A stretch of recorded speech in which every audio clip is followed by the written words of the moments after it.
All right, fellas, we got Jack, Bracken, Kirk today. As always, first, Kirk, how does it feel to get your first kick in fantasy Spartan race?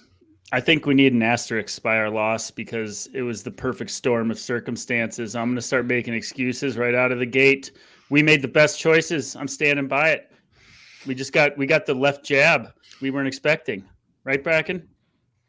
I mean, I stand by my man. Our picks, other than two of my picks, were solid.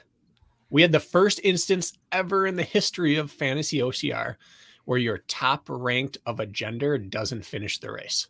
Mm-hmm. And that's really it. We dropped our number 1 score and replaced it with our number 8 score. And that's kind of the tail of the tape there. Or you didn't draft a single Mexican athlete. Instead, you drafted an American athlete who wasn't going to come. And one of those, you could have drafted Eugenio. Yeah, could have got some wild cards like Rich and me. Yeah.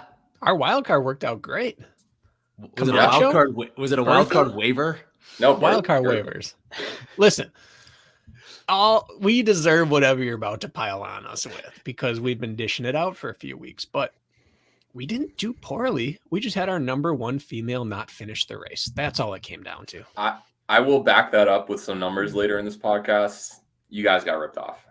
Now, yes, we did. Oh, I chose Chris and Tiffany knowing full well I was rolling the dice and they came up snake eyes for us. So I will take that on my shoulders. I admit exactly my fault there. But really, if we took anyone else's top ranked male or female off the board, the same result would have happened to anyone. Who paid Annie off between Rich and Jack? That's what I want to know. Rich. Who Rich, paid her off? Rich came out with the win. I could have paid off a couple others to make it more favorable for me. There's already back end stuff going on. I can feel it. Yeah. I can just feel how slithery this has become. Can I just have the floor for a moment?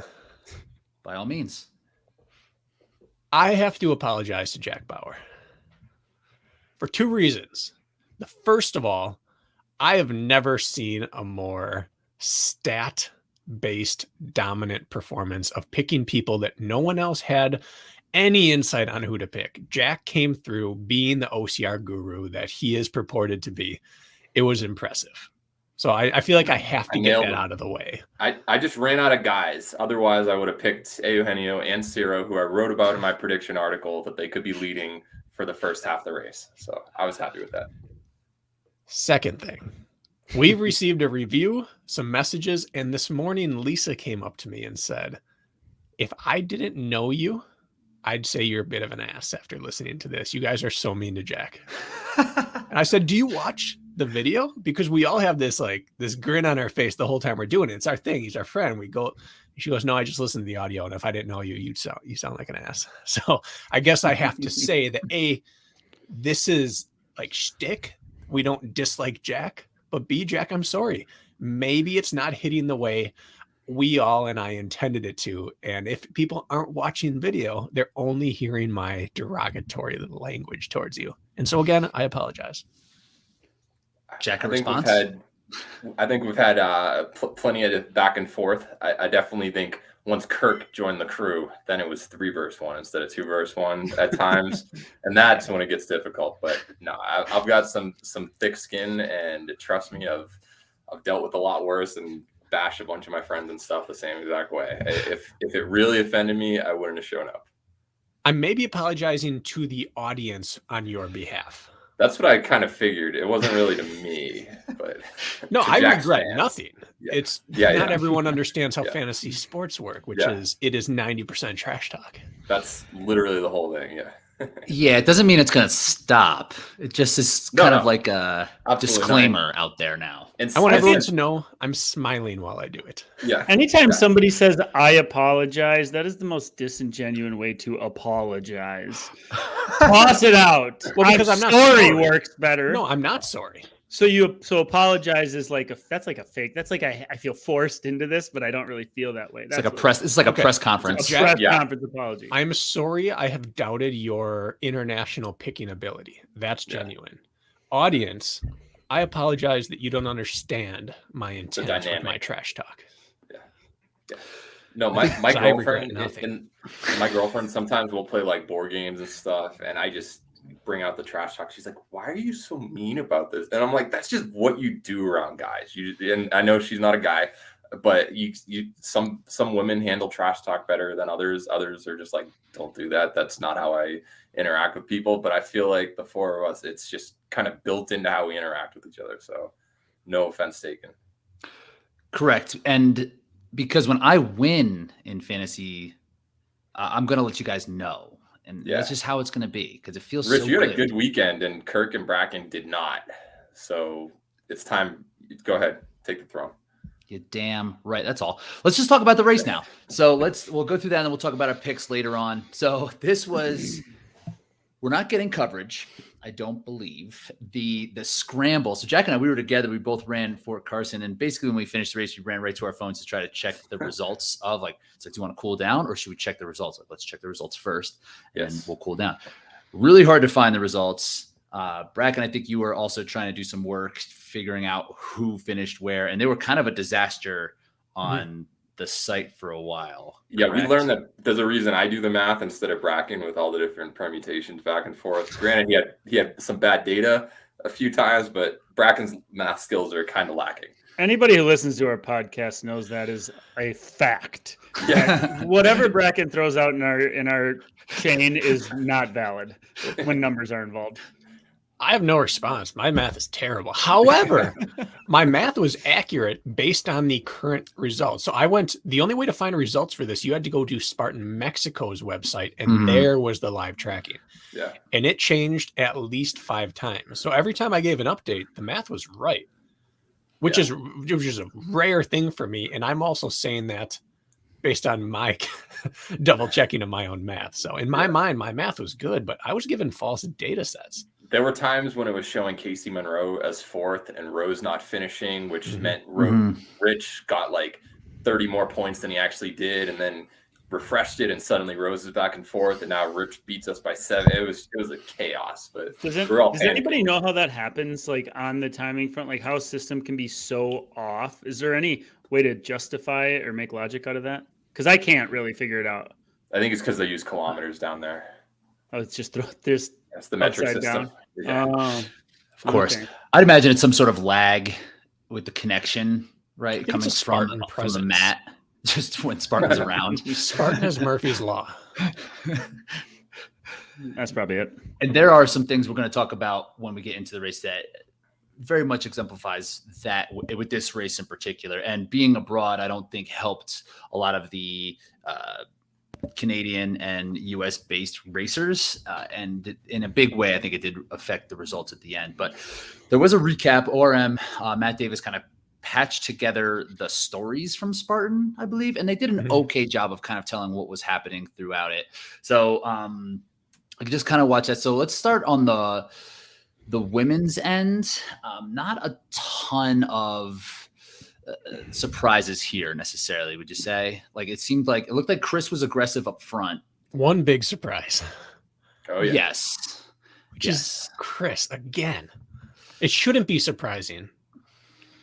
Well, it's one thing to, I doubted her, and I actually feel a little bad about it. I feel like I need to send her an apology because I think now I've now bitten my own tongue enough times.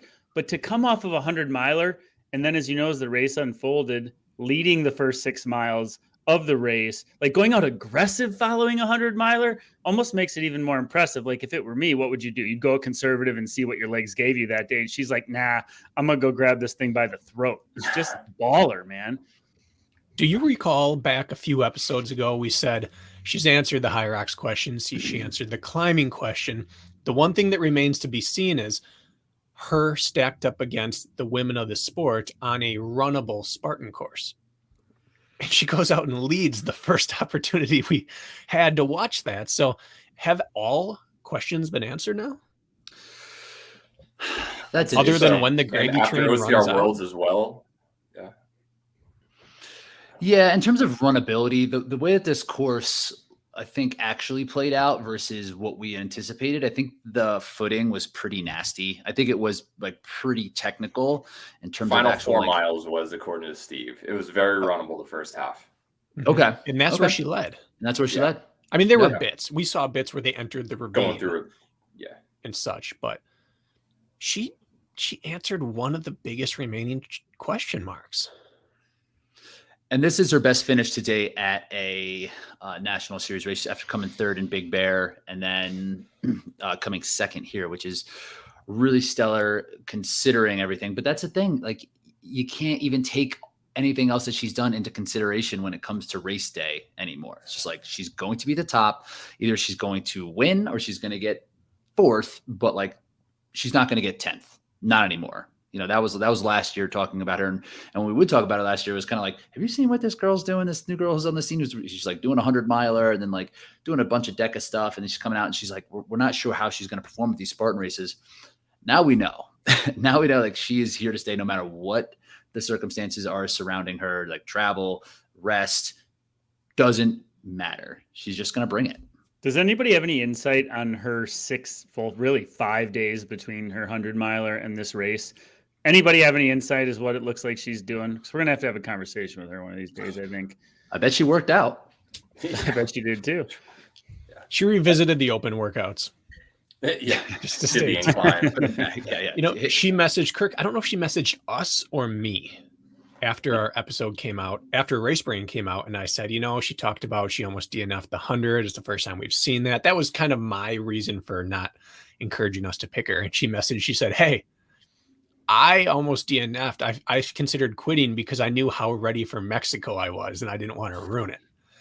So like when it got bad, she's like, should I save my legs? Because I know I'm ready. And that wasn't the tone I got from the first message she sent. And I realized at that moment, oh, we might have made an error. I thought about that later too. And like, is there a person who doesn't think about dropping out of a 100-miler? I've never done one. I could imagine I would think about dropping out consistently the entire time. Mm-hmm. So her wanting to drop out is kind of like, well, yeah, she did do a 100-miler. But you guys sold stock. I bought the stock. Thank you. And it paid off. We all had a collective, like once you picked her early.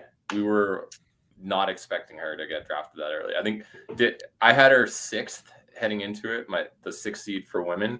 I thought that a fresh Rhea, a fresh Rose, fresh Alex, and a fresh Annie, assuming that she didn't DNF, would beat someone who ran 100 miles 6 days before, had international travel as well, like a ton of coast-to-coast flights over the past month. It had to catch up to her at some point. So that's the only reason why this is one of the most impressive performances I've ever seen in OCR history. And I drafted her, and I will probably keep her. You could probably put it down already for you to just write it on in there, Jack. Yeah, I don't even have to evaluate who's coming in where. When do you guys realistically think it's the end of the road for her just getting away with being able to do all these ridiculous performances? Like, one will, even if it's in 2027, like how long can you hold this? I'm done chiming in on that. I've eaten my own words enough. To perpetuity, Jack. Yeah. She just feels like she's the one who did it. Yeah. It just feels like someone who's trying to extend their indoor track season all the way through like outdoor track, and then it's like, oh crap, I'm in the Olympic trials, I'm going to keep going there, and then you make the Olympic trials, and you're just holding that for months and months. That just seems so unrealistic, but it's possible, and it's so impressive what she's doing. Yeah, she's one of those athletes I look at and I realize, thank goodness I didn't get the opportunity to coach her. Because like anything I think I would bring to the table in terms of, you know, streamlining and pointing her in the right direction, I would have just gotten her damn way. Yeah. I love when these athletes pop up and show you that for everything you know, you don't know anything. Because I would have just been wrong on almost everything I would have tried doing with her.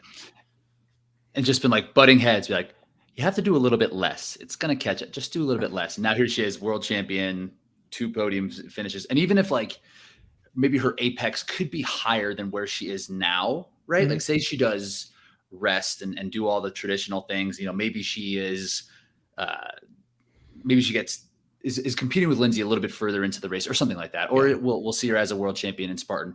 But even though like she might not reach her actual apex, she's still performing at a pretty damn high level. So it's like, what are you supposed to say? So it doesn't even matter. Like, it really doesn't matter. I was thinking about this after the race. Let's say that I did get the chance to work with her. We would have had a conversation on a coaching call, and she would have said, hey, Spartan Mexico, I'm really fit for. It's really important to me. I took third in the last national event. I think I'm ready to do better. So let's talk after my 100-miler a week out. I said, let's just not do that.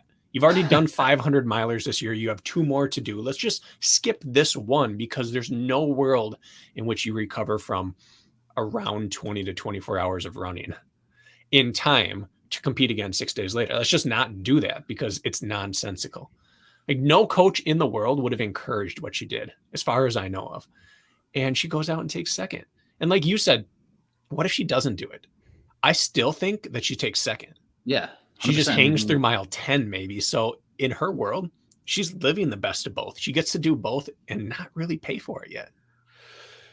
And hopefully it doesn't come to this, but generally, Jack, to answer your question, usually I assume this is going to end in some sort of injury.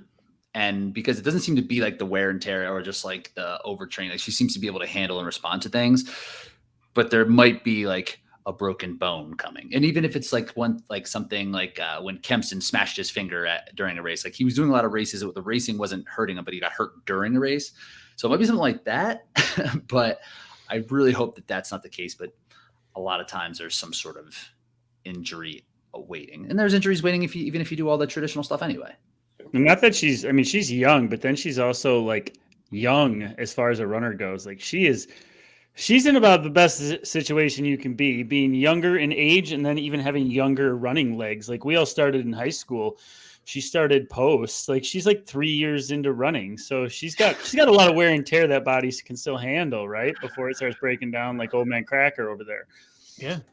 Excluding VJ, is there any 25 or under, because I think Chris is 25, any 25 or under OCR athlete, male or female, who you would take over Chris? That's exactly what I was going to say, Jack. This conversation comes up once a year, which is if we had to build an OCR team for the future with one person. Yeah, is it her? It's a wash now, because as great as VJ is, he's not going to do high rocks. He's not going to do Deca Strong well. He's not going to do 100-miler. He's not going to do Spartan 24-hour champs and maybe win it. But she has the range. VJ can win. Not that Chris can't, but Emma wasn't here. Was she going to beat Emma? I don't know. Emma's been ahead of her pretty significantly, and Lindsay's going to do Lindsay things. And as soon as Lindsay disappears a little, Nicole's going to be healthy again. So I feel like she might be locked into that 2 through, second and third a lot. But VJ, he's got that win potential. Like no matter what. I'm not saying Chris can't win, but it's going to be a lot harder for her to pull off. You're not wrong, but she just won a world title like 5 weeks ago. So yeah, if you wanted to like poke holes in the High Rocks World Championship, you could. Viola you can only Lauren, race who shows up. Yeah. I know. It's a world championship. You cannot ever take that away. Yeah. For sure. But like if there was one to like you said, like the 2 best athletes weren't at their top form. Viola ran an extra lap. She came with it and still outperformed her place by 10 spots, coming in as 11 seed. She was like where I was typically. Like that would have been like me winning the world championship, like where her seed was. So like she did run really, really well. But I think Jack does make a good point. Like where is her highest end? Like, is it just sitting right behind? Like, and we'll see in Deca later this year, like how she'll perform. Like she has a shot to win that as well. But like, I wouldn't be surprised if she didn't. I guess that's an interesting point. Building off that is, we know what VJ's number 1 skill set is, and number 2, he's a great mod, and he's so good in through off. Like we know that, and so it makes him dangerous at short course and medium length courses. Like, what is her calling card? Does she need one? Right. So like really we don't know. We can't point to one race and say this would be her best race, because she just does everything very well. It's hard to say like she has what is her ceiling at one race, because I would have said it's not high rocks and then she wins worlds, and I would have said it's not fast altitude running and then she takes second. She's an enigma. How did she finish in this 100-miler? Do we know? How Not does she great. do in the ultra races? I don't Well, know. that's what I'm wondering. Is she stretching herself into events that aren't actually her wheelhouse, that are just maybe even putting a little bit of a muzzle on her OCR prowess? Because I haven't seen anything about like a podium performance in these hundreds. I could be mistaken. Jack, you would probably know better than I I thought she was second or third in the Old Dominion one. She was, in Virginia. okay. Yeah. So you'd argue maybe shorter the better for her. 60 minutes or so might be her wheelhouse, huh? 60 to 3 hours. I mean, I'd say anywhere from like 15 minutes to 24 hours. She's really good at. I now want to see her take on Katie Knight and Rhea in a all day, all night race. Thinking the same thing. Yeah. All right, enough of this. Yeah. let's well, I wanted to ask, okay, so when it shook out then and she had this lead through 6 miles, there ended up being a 10-minute gap between Chris and Lindsay, which is significant. That's a pretty big gap. What happened in between there then? Do you guys know how that broke down? Because Lindsay, on paper, Lindsay walked away with this thing like it was like she was just out running against the JV squad. So we still got to acknowledge the fact that there was a 10-minute gap here. Let's not forget about that. Got to talk about the winner for like a second. Oh, you know, I mean, we can build Chris up all we want. She's fantastic. Somebody won the race by 10 minutes. Yeah. Chris. Yeah. Jack, is that the biggest gap we've seen in a national series event? I didn't look that up, but I'm pretty sure Lindsay probably holds the record somewhere in the past. Utah last year was that was a huge gap. Yeah. That was a massive gap. Yep. Palmerton a couple of years. Lindsay really put a gap Lindsay on. got eighth, got like 7th or 8th at that Palmerton year. She beat Cody Mode. She beat Matt Novakovic. That was impressive. But yeah, I think that Lindsay probably did what Lindsay always does, and just second half, she didn't go out too fast. She knew her pace. Not saying Chris went out fast, but Lindsay knows how to pace it perfectly, and she was probably like, well, as long as I make it through monkey in the middle and ape hanger, and I'm a good swimmer, as long as I pick my points, I'm just gonna come out on top, and I don't need to be in the lead this early. And she's not at elevation as well, so it might have been a conservative effort early on, while Chris now lives in Colorado and might be more acclimated towards 9,000 feet than Lindsay. Yeah, I think that's fair because they both missed their spear, so it wasn't like there's like a 2-minute gap you can account for by one person doing burpees. Yeah, I think, and they're on the story recap. They were together at Ape Hanger, which is about 10K, and then the next scene was the spear, I think, and Lindsay was winning by a ton, or Ape Hang or Monkey in the Middle, where she actually had the chicken wing and hang out there for a long time, really taking her time. Lindsay was to get through it. So there wasn't much urgency. It didn't seem late for her. So yeah, she must have just ran away from it.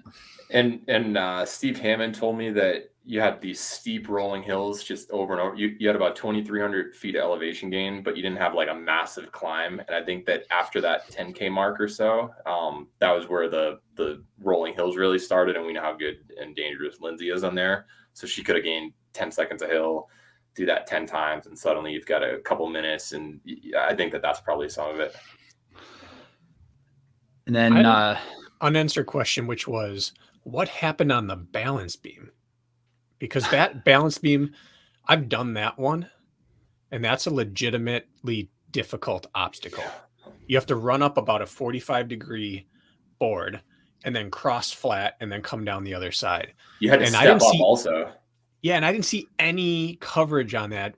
I assumed that's where a lot of the American men failed. And where that big gap happened, because suddenly the runners were gone. But I didn't see it. Do you guys hear anything about that balance? 10-foot wall was the big difference maker when I talked to Mark about that. And we'll talk about that when we talk about the men's race. Yeah. I didn't hear anying about the balance beam at all. I forgot. I was expecting a couple just now. Yeah, I was expecting a couple people to have issues on balance beam. I think we called it out on the podcast before in the preview, but I also didn't hear anything there. Was it multiple attempt? Yeah, maybe they made it multiple attempt. I don't know. They could have done. A gap formed in both races, and we didn't really see why. So, well, let's finish up with the women's quick, and then we can get to that, because I think we should spend some time talking about the 10-foot wall, which is where I think that's what Jack was alluding to, was where the first gaps happened. Just shouts to Alex Walker and Rose for bringing it. You know, they were right. They just ran their race and ended up 3rd, 4th, just where they needed to be. Alex had a shot at Chris, but I think Alex missed her spear as well. Yeah. Got there around the same time, but she would have had to I think Chris was finishing as Alex was coming into picture, so she would have had to close on Olympus and like a wall and A-frame. Doable, but very After very Chris unlikely. after Chris did burpees, so Yeah. could have. Spear throw is an unusual amount of carnage. I mean, it always is. But who was the first woman to hit their spear? Do we have any intel on that? Because everybody I saw was just. I mean, not even close. Not even close. A couple of them. That's my measure. Spears, yeah. That's my measure of how nasty a course is how badly people miss their spear. Yeah. Rose forgot to look at the target. Rose is like, I don't need to look at that target. I'm just going to wing it. Yeah. People weren't even in the neighborhood of that spear throw. Yeah. Alex Walker said the spear was shorter in terms of length, but heavier. So if you threw it at the same effort level that you do a normal spear that you're used to in the U.S., it's not going to go as far because of the weight. So a lot of them fell short, didn't they? Right underneath for the women. Yeah, they were off to the left too. I think Chris's was just like, ooh. I was like, in the top end of the field has adopted a spear throw that I never understood, which is a stationary foot throw. They turn sideways and just kind of like, it's the one you would use if you were on terrible, slick, uneven mud, where you just plant your feet and try to upper body it. But then they don't generate power when they're tired or if the spear is heavy. It came back to bite everyone on the same day.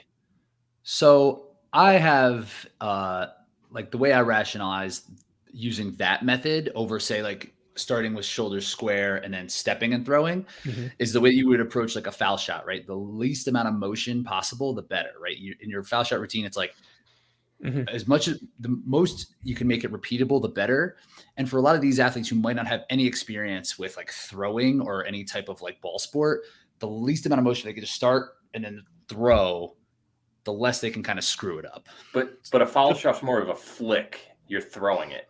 It's different mechanics. I would also argue the further away your hand is from your center of mass, the more variables there are that can go wrong. And that big wind up with a straight arm, I feel like that leaves. Well, it's like a golf swing. It starts here. It's like starts in a static spot, starts back. You're not bringing it back. It's like, Jack, I know it's a different mechanic, but like a pitcher has the same exact motion over and over again. It's so repeatable and that it is the same.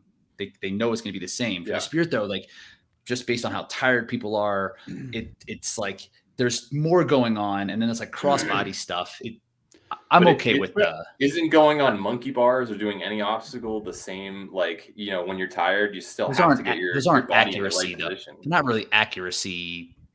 This is the only accuracy obstacle.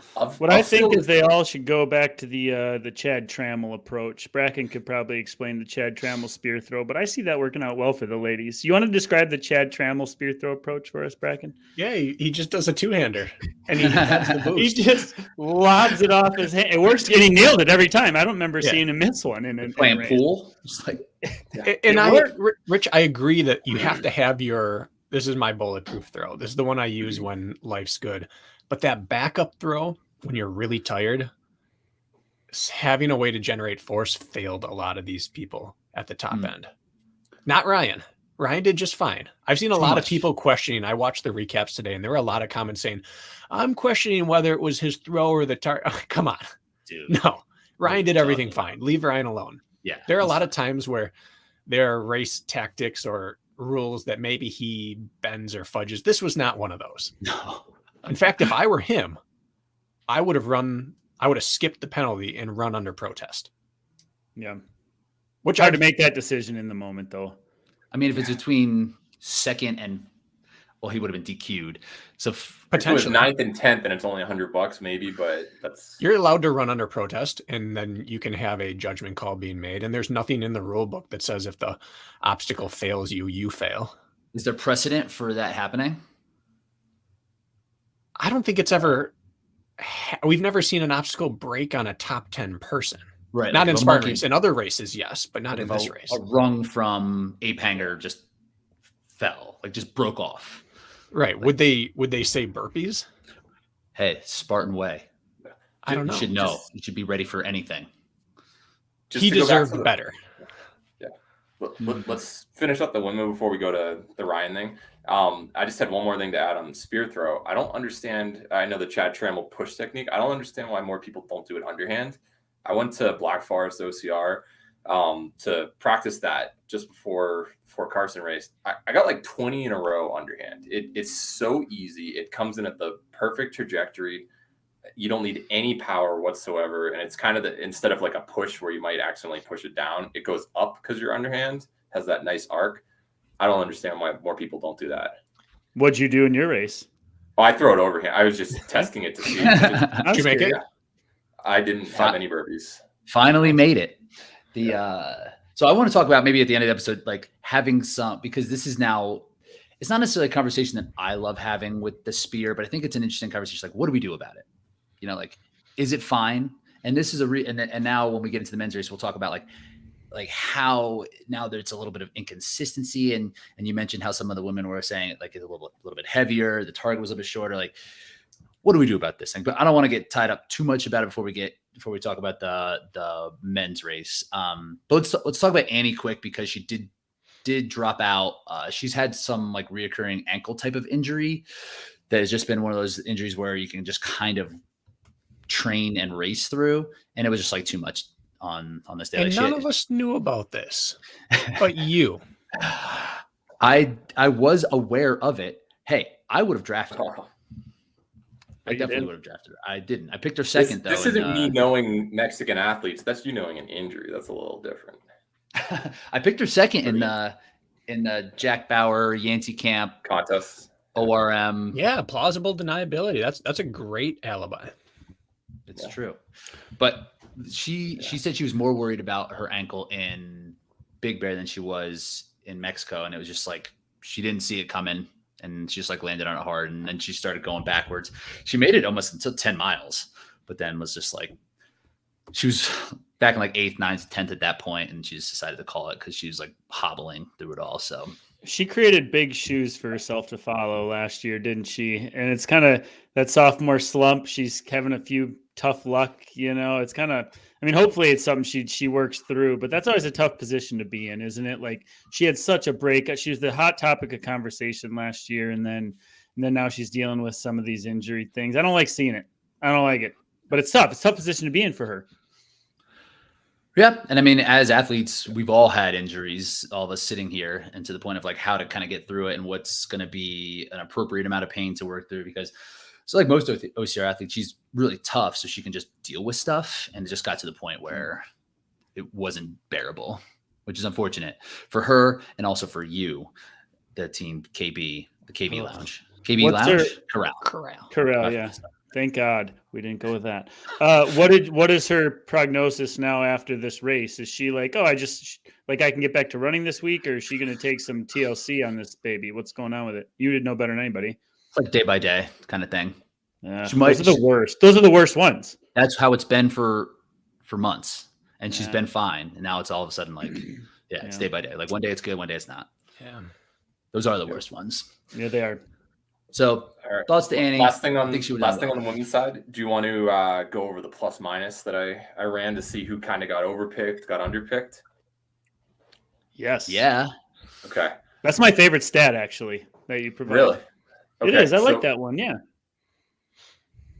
Yeah. So plus minus in this is like if you pick someone 10th in their gender and they finish 5th, you're plus 5. So like you got a nice value pick right there. Okay. So on the women's side right here, Lindsay, she was the only one completely accurately picked out of the 16 women who were picked.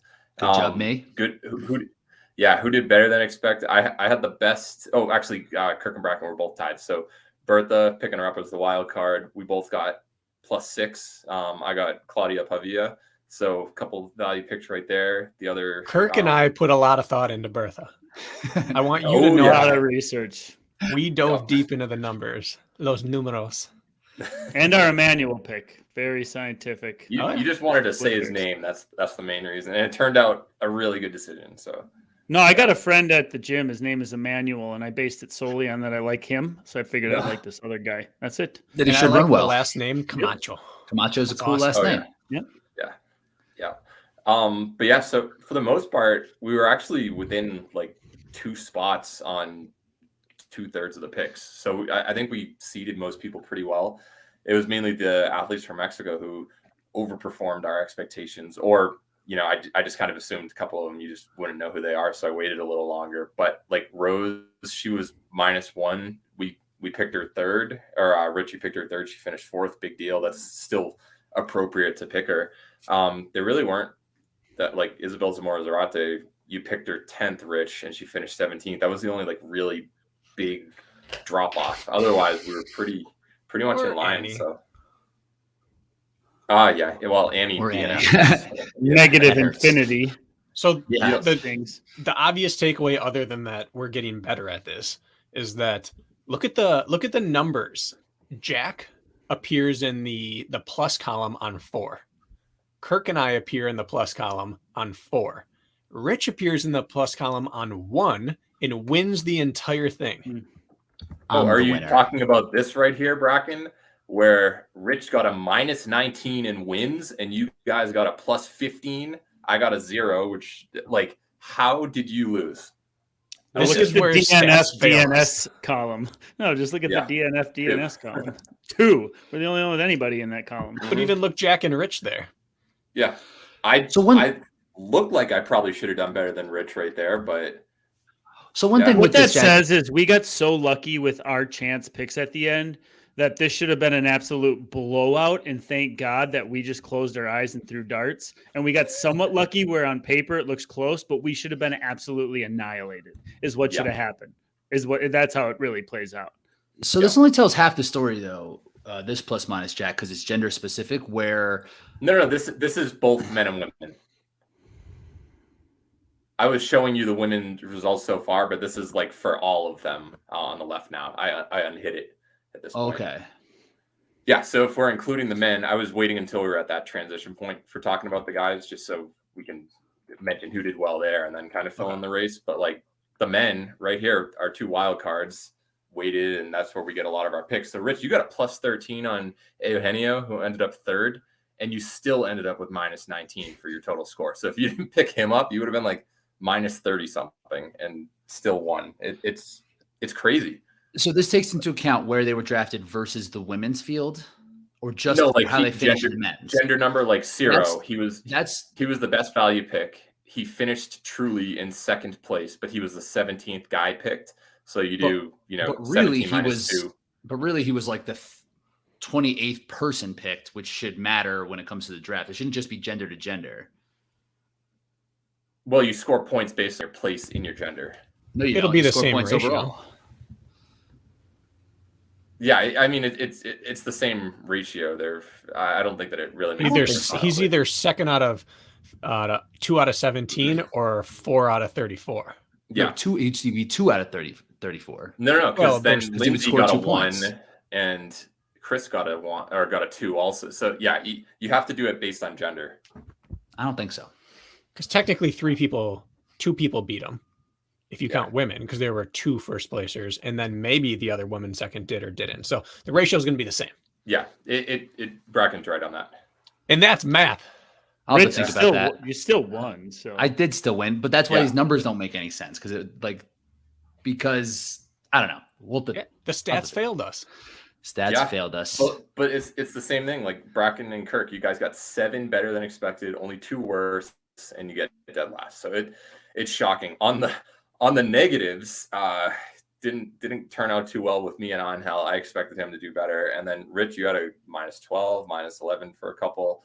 Logan -9, Isabel -7. Like you had some bombs, and but they weren't in my top. They weren't in my top 7.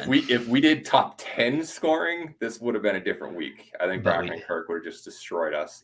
And you know what, Bracken? I wouldn't have done anything differently. You could not have predicted how this went. I wouldn't have changed anything we did. In hindsight, the only dumb thing was Chris and Tiffany. Except who did we know of that we Hindsight. could have replaced it with? Exactly. And we Anybody didn't know the waste. Mexican athletes at the Yeah. time. And we had Eugenio, and Stira. can we remind you, we had Ian Hosick was one Yeah. of our picks who got COVID and didn't go. So really, we had 3. But And we didn't know Emmanuel better. kind of made up was Ian going to get 7th? And probably not. Quite down over there.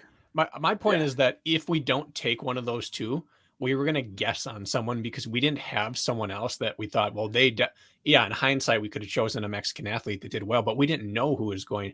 Kirk and I aren't well versed on the Mexican athletes, so we didn't have even if we went back, I still wouldn't have been able to have an accurate choice. So Yeah. I like that it's in hindsight, even though in the moment we knew Chris Brown wasn't going to run, but hindsight, Yeah. bad decision. I don't know if we ever know. I'm we- going to do it again next time. You should keep him. 99% not going I'm to just run. That's wondering- as much as we're going to know. If we look at athletes from Mexico who were selected, we've got 1, 2, 3, 4, 5, 6, 7, 8, 9 who did better than expected collectively between all of us, and 1, 2, 3 who did worse. So Team Mexico, they delivered. They brought it. They really did. Yeah. And one last thing on this, if we look at season overall, just to add in, Bracken and Kirk, you guys are crushing it so far. No surprise. You've got plus 46 on the year. I'm at minus 46, and Rich is at minus 117. So you've got some good picks so far this year. Slow was very rough for Rich. You got a minus 92 there. So your numbers are screwed up. I'm gonna prove how they're screwed up by just keep winning, by just winning and winning and winning and winning. Yeah. So keep winning is a misnomer. You just started winning, and then I'm gonna keep, next time Utah's gonna be around. 2's a trend, 1 is not. Yeah. I got 2 wins. Now it's tied at the top, I believe. Correct? 4-2, 4-2, and Jack, you're 1-5. 1-5. Hey, got to win though. I'm on the comeback train. Got to win though. So in this men's race, it looked like Rylan was aggressive up front. Batris obviously was aggressive within like that first mile or so. And by the time I got to the log carry, which was about at 5K, there was a group of 8 that were all pretty close. It was Ciro, Batris. I think Angel was still in the mix. Eugenio was in the mix there. And who finished like 7th or 8th? There was another Mexican athlete that was right there in the top 5. Mauricio Martinez was up there. And then Nick Mass came through. VJ was about in 8th. And Atkins really was maybe in like that 9th to 10th at that 5K mark. And then they got to the 10-foot wall. So Jack, you got some intel on what was going on through there. I talked to a couple of people as well, but there seemed to be a rule discrepancy here where in the beginning, and there was rule discrepancies throughout the week. Like it seemed like Spartan Race Mexico wanted some of the penalties to be more extreme, like 60 burpees or something for missing a wall. And like there was 2 or 3 spots where, and for Monkey in the middle, I think they wanted it to be more burpees or something. Like they were trying to change the rules. Spartan US said no. And I'm definitely butchering the details on this, but for the 10-foot wall, it was said that you get 2 opportunities to clear the wall, and then you need to take the penalty. And so, Jack, like, how did that kind of play out? So VJ got there 3rd, I think, and he cleared it, but Ciro and I think it was Eugenio got there. Batris. And they tried it. It was not going to happen. Ciro's like 5'6". He's not clearing a 10-foot wall.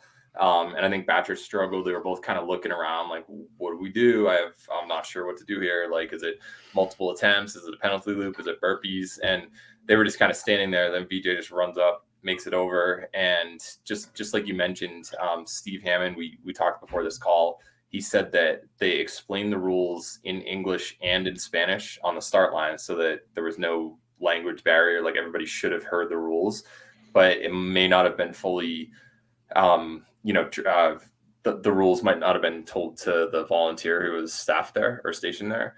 And I think that some people were under the volunteer early on was under the impression that you get 1 try and then you have to do a penalty loop and otherwise you don't. So there was a little bit of a mix up there, I believe. But you can hear in the video.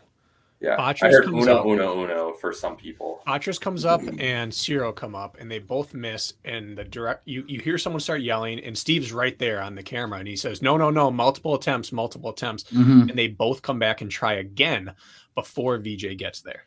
So there was momentary issues there, but my question is, what happened after Hammond left? Because Hammond moved on with the race. How many people behind were given 1 opportunity and gone? And that's what happened to Nick Mask and Mark Gadet, and I believe another Mexican athlete who were sitting right around 8 to 10. They got 1 attempt, and then they had a penalty loop with 2 under crawls, barbed wire crawls. It was like almost a 3-minute penalty loop that they lost time on. It was a big deal. Which I like. I like the penalty to be legit, But we talked about this. These are the unknowns before international races where language barriers come into play. My Mexico race, there was a mix up at the starting line when I was asking how many reps for obstacles, because stadiums, it was always 25, then it was 20, then it was 15 reps for things. And I asked them and they thought I was asking how many burpees to do. So they told me 30. So I was doing 30 reps and no one knew any, so these are the kind of things that happen with language barriers. Yeah. But Did you still win? No, Angel beat me by 1 second. Man, doing half the reps? For half the race. That's a common trend for Bracken, losing by a second in a lot of these races. But I mean, that's neither here nor there. But the point is, these are the things that pop up when you go international and you don't get everyone on board together and say, we're going to bulletproof this thing so there's no issues. Why is there every single freaking race? How long has Spartan been around? 12 years. Every race, there is still something. Like, but volunteers don't work for Spartan. Well, I understand that, but like the setup it doesn't fall on the volunteer. It falls on whoever's directing these people. Like, isn't there some irony in the fact that like Spartan has blanded itself out with wanting to create like synchronicity between courses, and yet they can't get like simple things right? It's just like, it's unacceptable. People are traveling far and spending money and emotional investment, physical investment, and then you go and you split hairs between like a spear throw target and what do we do with this obstacle? It's absolutely ridiculous. It's like, it's unacceptable in my opinion. It doesn't fall on the athletes. It falls on the oversight. It's just I think it's ridiculous. I think it's a silly rule in the first place to have any type of attempt cap on a wall. 100%. Like what? Like why wouldn't you just go until you can't? You either can or you can't. You can't. This is what happens when you rely on volunteers and you don't do it the CrossFit way, which is train them up, give them everything worth being there for, rather than just, hey, we'll give you a free race if you show up. There's no training up of we've been there behind the scenes, most of us, and we've seen it. And we've also seen how many Spartan employees grind on race day, but how many extra blue shirts are kind of not having a job the entire time once their job's done. Okay, wouldn't it be crazy for Spartan to put someone in a blue shirt out on a couple key obstacles?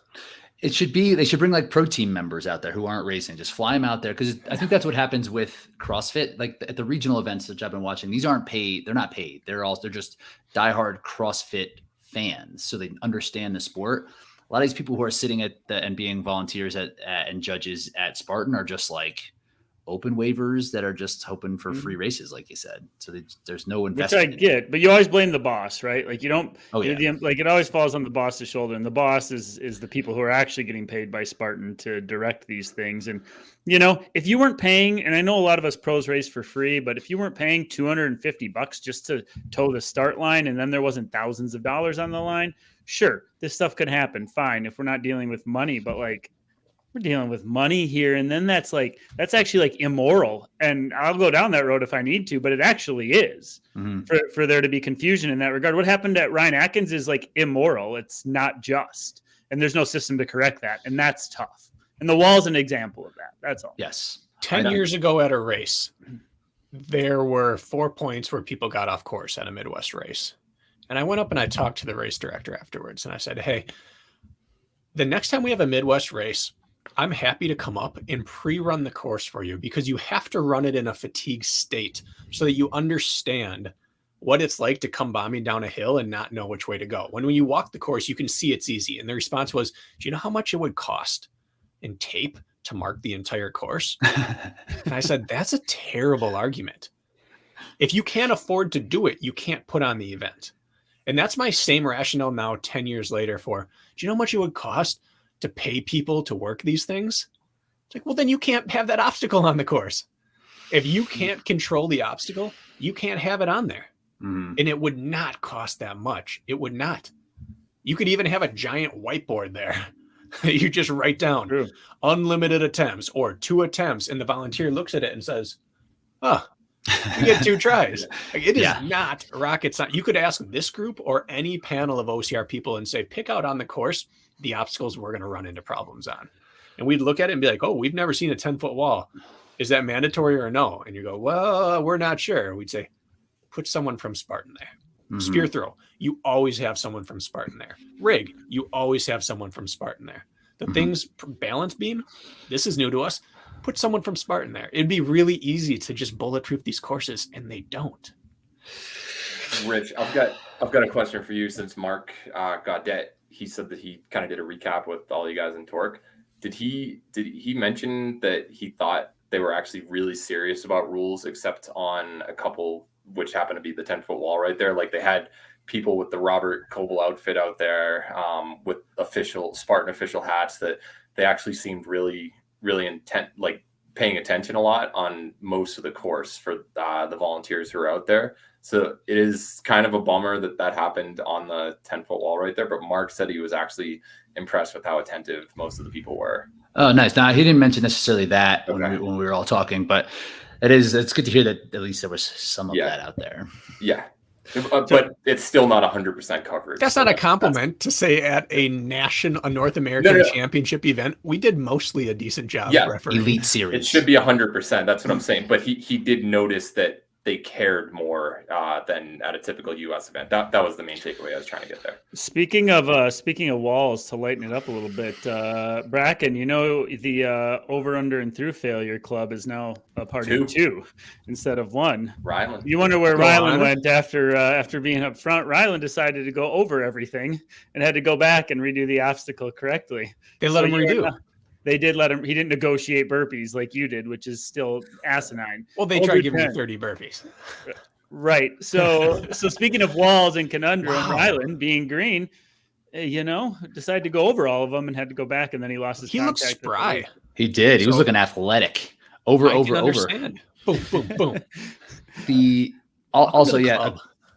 Another question for you, Bracken. If in your prime or once you're recovered, if you were to do the 10-foot wall, are you jumping and like elbow over like Vince Carter? How are you getting over that thing? I'd imagine your jumping ability would just allow you to.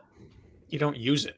I don't think there's a need to ever try to be explosive on a beast course. You just wall run. VJ did it easy, right. And then Eugenio comes up, and he's like 5'8" at best. He's not big, and he cruised right up that. So no, that's what you use your VJ butyl rubber and you run up that thing. The only time you'd have to be explosive was the way they did it in Tahoe for that never got televised team race on day 2 one year. Do you guys remember that first year in Tahoe? Second, maybe the slip wall. I remember there was a team race. There was a team race and they had a 10-foot wall, but it was uphill. And on that, you couldn't get energy to wall run. So that you had to run up, jump, and grab with one hand. And that'd be the only time. But otherwise, no, just absolute failure if they had it uphill, a 10-foot wall. There was only 2 people out of the entire fresh. Yeah. Like we were just time trialing the course for fun. Only 2 people could get it. So no, you wall run. Okay. So you wouldn't do the Vince Carter. I figured with your vertical ability. Or the chickling. I think anytime you ask your legs to explode, you're asking for a cramp in a beast race. So coming out of the 10-foot wall, then it was VJ, Eugenio, and Angel were in that top 3. And then it looked like there was a little bit of a mix up to Sandbag, which was. And Angel's not tall either. No, he got right up it first time. Yeah. They used to have a 10-foot wall in US races. My first Spartan race in 2013 was a stadium. There's a 10-foot wall there. And I was like, well, what am I going to do about this? But I did Vince Cartered it. And that was good. Oh, yeah?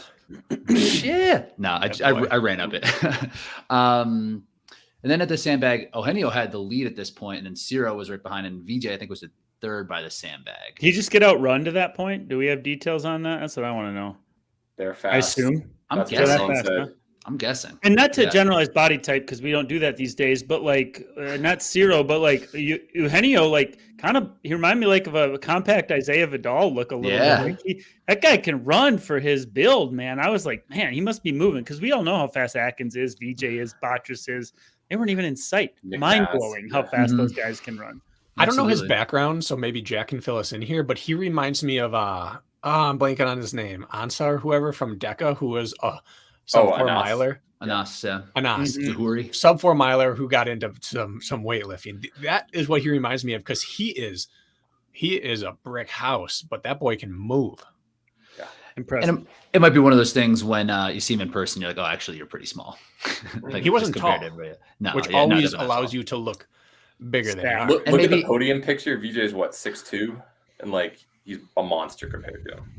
Maybe he had that intra race pump going too. The bracket pump. Yeah. It's a real thing. It's good for the Spartan. But even photos. if he is shorter, like the guy's still stacked for his height, so he's carrying around some upper body mass. So either way, it's like just impressive knowing the running prowess, like what those guys did. It's like there's respect, and it's just like such a reminder. What happened when we sent guys over to OCR Worlds in England, and the U.S. guys got waxed. We sent guys to Abu Dhabi, and the only North American who performed was Ryan Atkins. And then we sent a bunch of guys down to North American or Mexico, and the ladies performed well for out of the States. But like on the US front, we got like, our world kind of shattered, and we're just like so in our own space here. And it was a good reminder, like, hey, there's players out there. Rich, you said that you wanted to do a hot take thing, and mine was just basically going to be that same exact thing that you said, Kirk. It's like, give some respect to international athletes.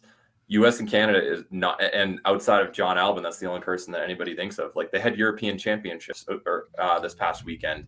I guarantee you probably wouldn't have had most people in the US doing as well as you think you would have. Like, Ida, she's come over here, she's done really well in Spartan, but like, you sent all the US athletes over to Europe, they haven't done as well. You've seen it in Greece when you face the European. Like, travel is real, and travel isn't the only thing that affects people. It's like, these athletes are good regardless. It just, we only see them at events that involve travel because it's so difficult for a lot of them financially to come over here. But you got to respect the international athletes, and they've proven it time and time again once US and Canada isn't the home turf.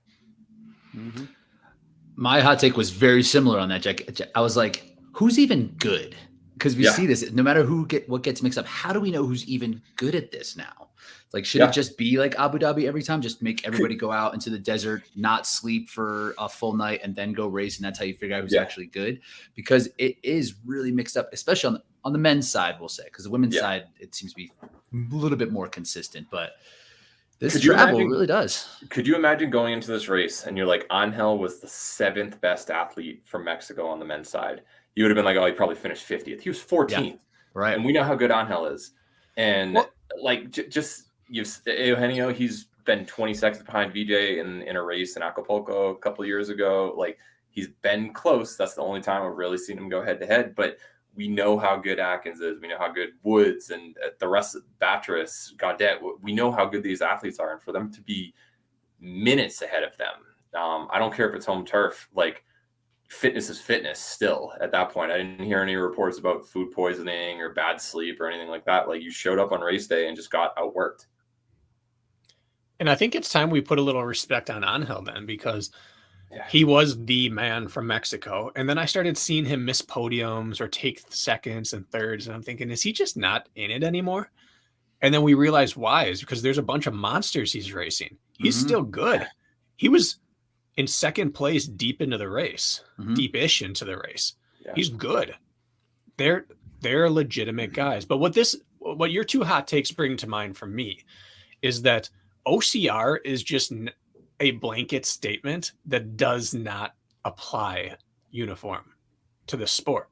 Like, Mexican Spartan race is not the same as United States Spartan race, which is not the same as European Spartan race. And European OCR is not the same as OCR World Championships North American version. People are really good at the type of OCR they practice. You watch that 3K championship at Euros, I would say we have 3 to 5 US men who would have finished that course.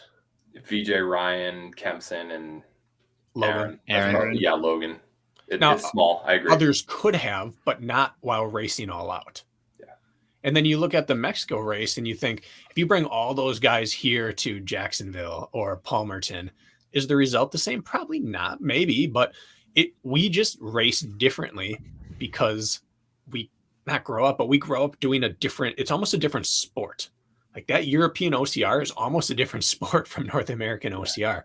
And it's a reminder that I think we need to stop complaining about this style of race only does this obstacle. It's a different sport. Like, the spear, it's not indicative of OCR. It's indicative of Spartan race. And there are so many options that people are so good at. It's finally looking like you can't be European and North American and like Middle Eastern good. Like, you can be decent at some, but you've got to just have one. And we might only have one in the U.S. right now, other than Atkins, who can do it all. Mhm. Maybe VJ. Yeah, maybe VJ. We Um, saw it in Big Bear, like Emmanuel Sierra Camacho. I should have let you say Bracken, but he got 7th in Mexico, and he was in the low 20s at Big Bear a month before. Like it's very Wild. very wild how sporadic the results are. Does that demonstrate the little bit of a diluted field, do you think? Like, what were the time gaps there? Have you dissected that? I'd be curious. He just lost. He lost to, I think, Alex Walker or Emma. He was kind of like right around that. He would have been on the women's podium barely in Big Bear, and then this Oh, one the he's Bracken 7th spot. place. I like Yeah. it. Yeah. Well, I'd just be curious because we had a field that was maybe not cut in half, but close to cut in half as far as volume of competitors. So where did that factor in? I'm just starting to poke holes. Not as many Mexican athletes though. That's Yeah. Like true. Eugenio and Ciro. That is Yeah. true. So this is worth discussing, I think. Of the people who weren't there, who do we insert there that would have been a player? Because I was like, you see that Batris should have been in it, but Gaudet was almost run out of the top 5 already by the time he even got to the wall. And yeah, Rylan had a hiccup. Atkins was run out of it for the first 4 miles. Yeah. You know, Longer than that, yeah. It's like, would Josiah or Lars have been in contention if they were there? Like, Maybe taller athletes. Like and- we mentioned Hawk leading into it. Like yeah, he wouldn't have gotten that 10-foot wall probably. no, Maybe a Josiah. I don't know. So yeah, the Lars, field was weaker, but were they weaker in players? terms of I don't know. established names. But Of American men. yes, Well, you gave us Emmanuel as the comparative, and so Yeah, I was right. just using him. Yeah. I'd like to see the time gaps, just No. out of curiosity. I agree with that. Yeah. I think our nation has the biggest disparity between races. We can have a Jacksonville on one weekend and a Big Bear on the next. Mhm. I don't think there's many places where OCR is as varied as ours. And Mo- Killington on one weekend, and then you have like a stadium on the next. Mexico's the next closest to that. And I think it shows why some of their stadium guys can compete with ours, and their running base courses can compete with ours. Yeah. Do you guys think that there was more of a sense of like national pride with this as well, being the first one, where athletes were just like, I've got to go for it, and I just feel like you might have had a little overperformance as well because they were just so hyped, and they didn't have to worry about Big Bear, they didn't have to worry about going to slow. It was like, this is the race that I want to do well in. I think that might have helped a little bit, but If the series was coming to Mexico and I lived in Mexico, this would be double highlighted, circled, starred, and doodled all over everything. I think it's the world champs as far as a lot of them were concerned. I would treat it the same way. I know Bracken was shaking his head, but I got to imagine. Well, it's yes, but that can't carry you for a half marathon. You can't pop 13 true. miles. You can pop a few. What it showed to me is they're better runners than we are. yep. Hmm. Mark Gaudet told me that when we were talking at Fort Carson. He said that it was very like pack based, where you'd see 3 or 4 of them stick together and kind of do teamwork, like you often see in marathons with the Kenyans and the Ethiopians like working together and stuff. They didn't even have trail shoes on. Yeah, it's impressive. Ciro was in, I think, Adidas Adios, and Angel's in his SL20s. They were in road racing shoot. They just are runners, Yeah, but they figured out how to do obstacles as well. I Hmm. think that's what obviously there was nationalistic pride there. They were pumped up. The crowd was awesome there. Yeah. But that can't carry you past a mile or two. You gotta be At that fit. point, they just outran us. yeah. And Gaudet, he told me that basically there was a point when he and Nick Mask, like around mile 7 or 8 or so, they were running 5:30 on a flat open section, and a pack of 4 guys from Mexico just passed them like they were moving still. And he was like, we don't get dropped on flat runs like this late in a race. And they're still moving well. And he was like, they're just better runners. That's just the bottom line. And they approached the race differently, apparently. Like they very much didn't care about heavy carries, which there was a log carry, a pretty hard bucket carry, a pretty hard sandbag carry. They're like, go ahead, pass us. We'll take our time. And then they made all their moves on the runs. So they had a much different style of racing than you typically see in the US.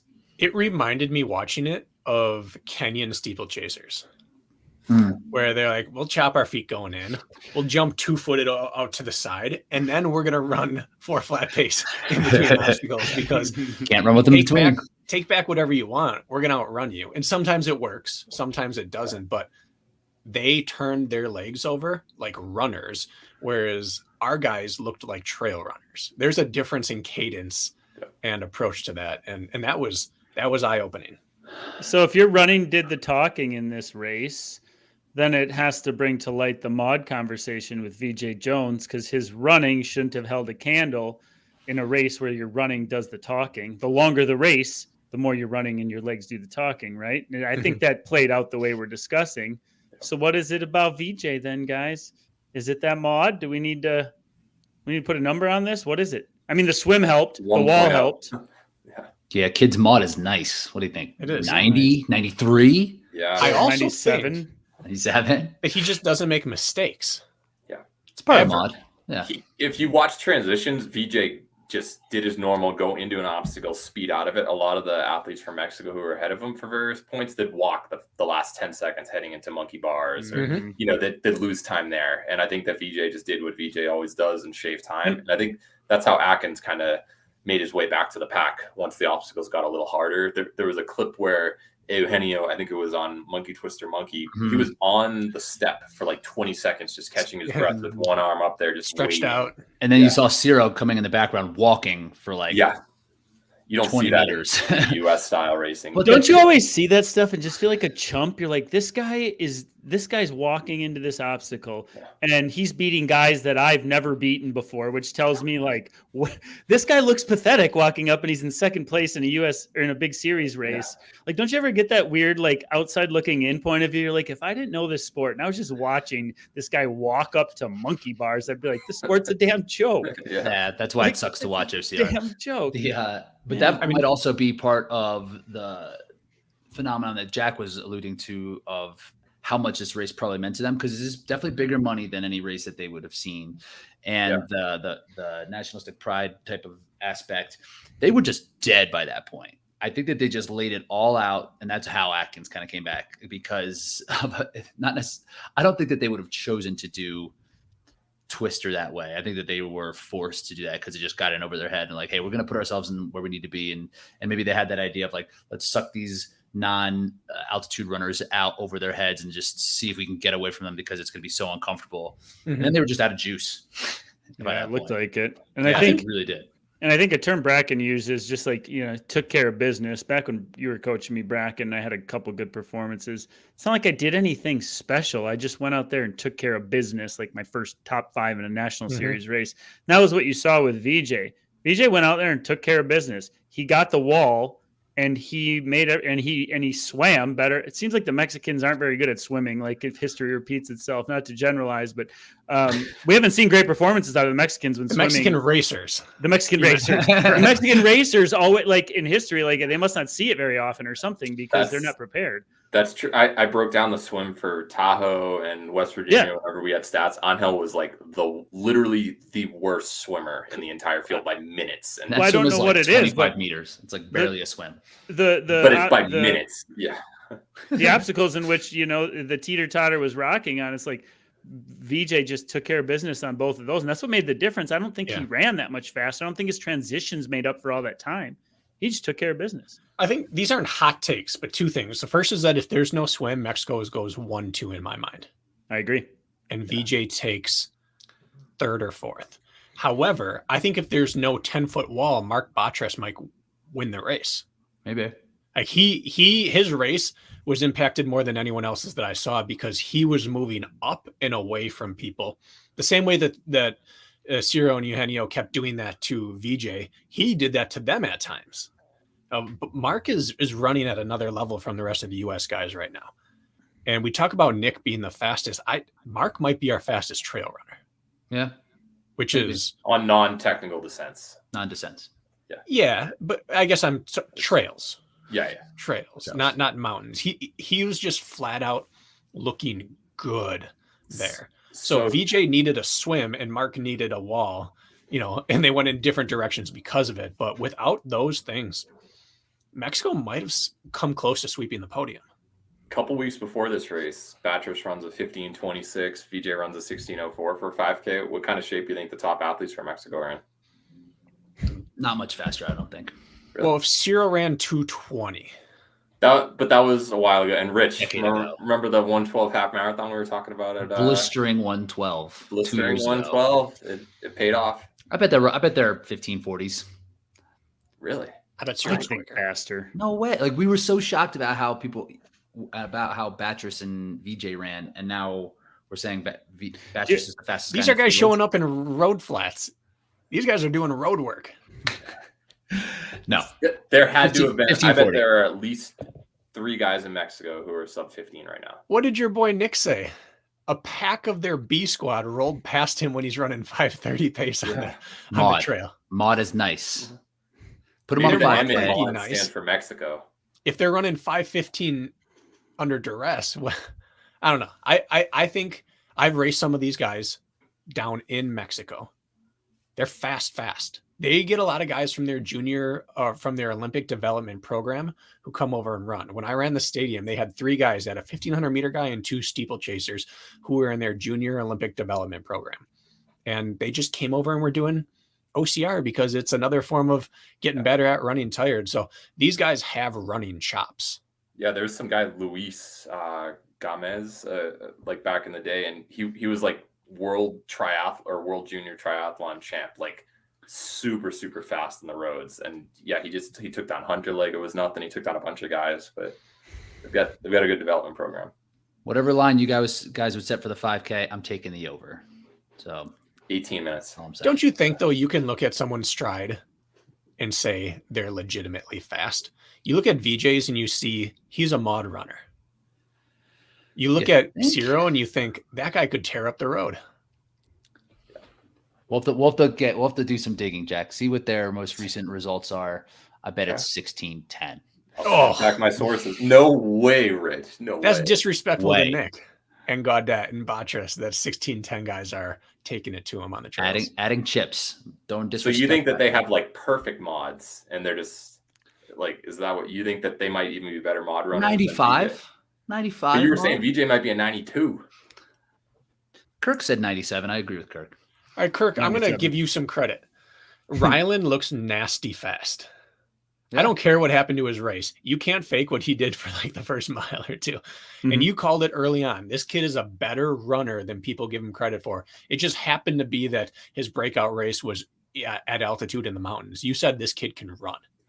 Yes. And you did say he that. looks faster every time I see him. And that's 2 days after sleeping on the side of a road with some wild dogs and hiking an 18,000 foot tall volcano. And He looked Yeah, you know, bouncy. He Yeah, looked like bouncy. you should look in a 5K. Mm-hmm. Ugh.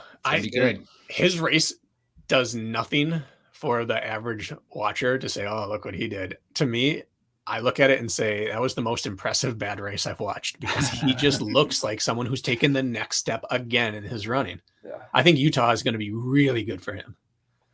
Yeah, it maybe already I'll keep was. him with the number 1 pick. Yeah. That's how I feel about it. So Kirk, I think, mentioned the swim a little bit. There was something that was going on there. Who was in second at the time? Was that Ciro? Dave Hanio was the guy who was, And he was the issue. grabbing the floating rope and pulling himself in. So ridiculous. After he held on to the kayak for a bit. And I thought that was a DQ. I didn't think you could get help from Anybody. I didn't think you could touch the Historically, buoy. yes. Yeah. Correct. They said because you did not make forward progress with that's the differentiator, and anybody who's showing struggles, so like they're gonna have a lawsuit if the guy drowns. Realistically, Well, they could have saved him. Then I'm going to call Magida next time I'm on course, stuck on a rig. I'm going to call him from the sideline to come let me sit on his shoulders for a little bit without making forward progress and just shake my hands out for a little bit. Hey, I'm not moving anywhere. That's the exact. That is actually the right analogy to make That's on that analogy. one. That's Yeah. spot on for what happened. It Well, is then he did start to grab. historically. No, he was pulling forward on He that was rope. pulling without forward. question. Yes. Every time his left arm came down to swim, he was just grabbing the rope, yanking on it. And that Every used to time. be allowable, and then it was banned. And it is known that if you touch the emergency staff, you're out of the race. Yeah. Except there. However, there was word that he got a terrible life jacket, which honestly, that's the name of the Spartan game. As soon as they switched to life jackets, it is luck of the draw. If you pick one that's stretched out to its max, and you've got to strap down 1,100 straps to try to get it tight, or if you get the one that the last person that wore it was 5 feet, 90 pounds, and you have to loosen everything. We've seen guys that just throw it over their neck and side stroke because they're not going to waste 30 seconds futzing with it. So yeah, it sucks that happened, but that happens in every single top 10 race. You see guys and girls that just get just hosed on their life jacket, and you don't see a 2 or 3 minute discrepancy. He was grabbing onto a kayak while wearing a life jacket. I don't care which way you could have put that on as underwear. You could be wearing the jacket on your pants backwards. That technique works actually, by the way. Does. And it's still going to float you.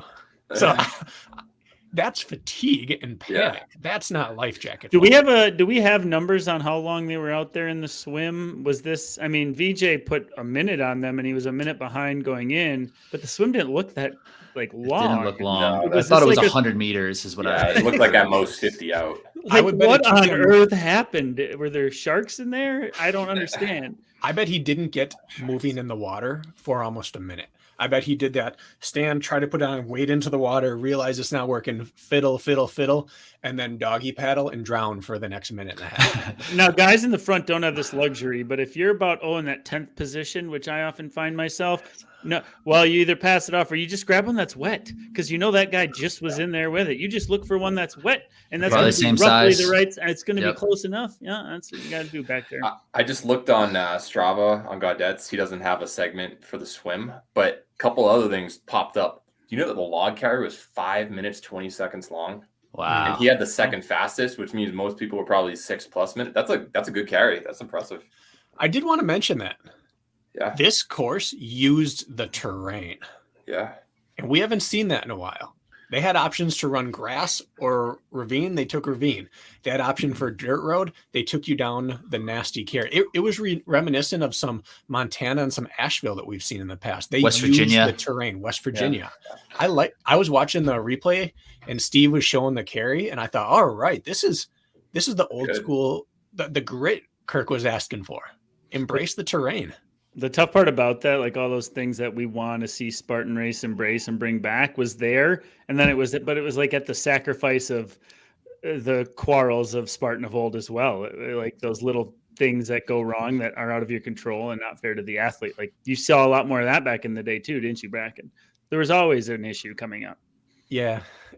So it's just kind of like you can't have your cake and eat it too. Apparently. Yeah, right. There would be more issues if it was all wacky all the time. Mm-hmm. The way more standardized seems to be my takeaway was Spartan United States of America could come back and say, guys, they did some cool stuff, and our house is a little bit more in order because we've been doing it for longer. Let's take some of that stuff back within the confines of us knowing how to run our event the way we like it. I hope they start using it because Steve Hammond has not been used to his full potential in course design. Mm-hmm. He's been hamstrung by venues that they've chosen and the restrictions that go along with it and their desire to be able to get to many of the places on a quad or a gator.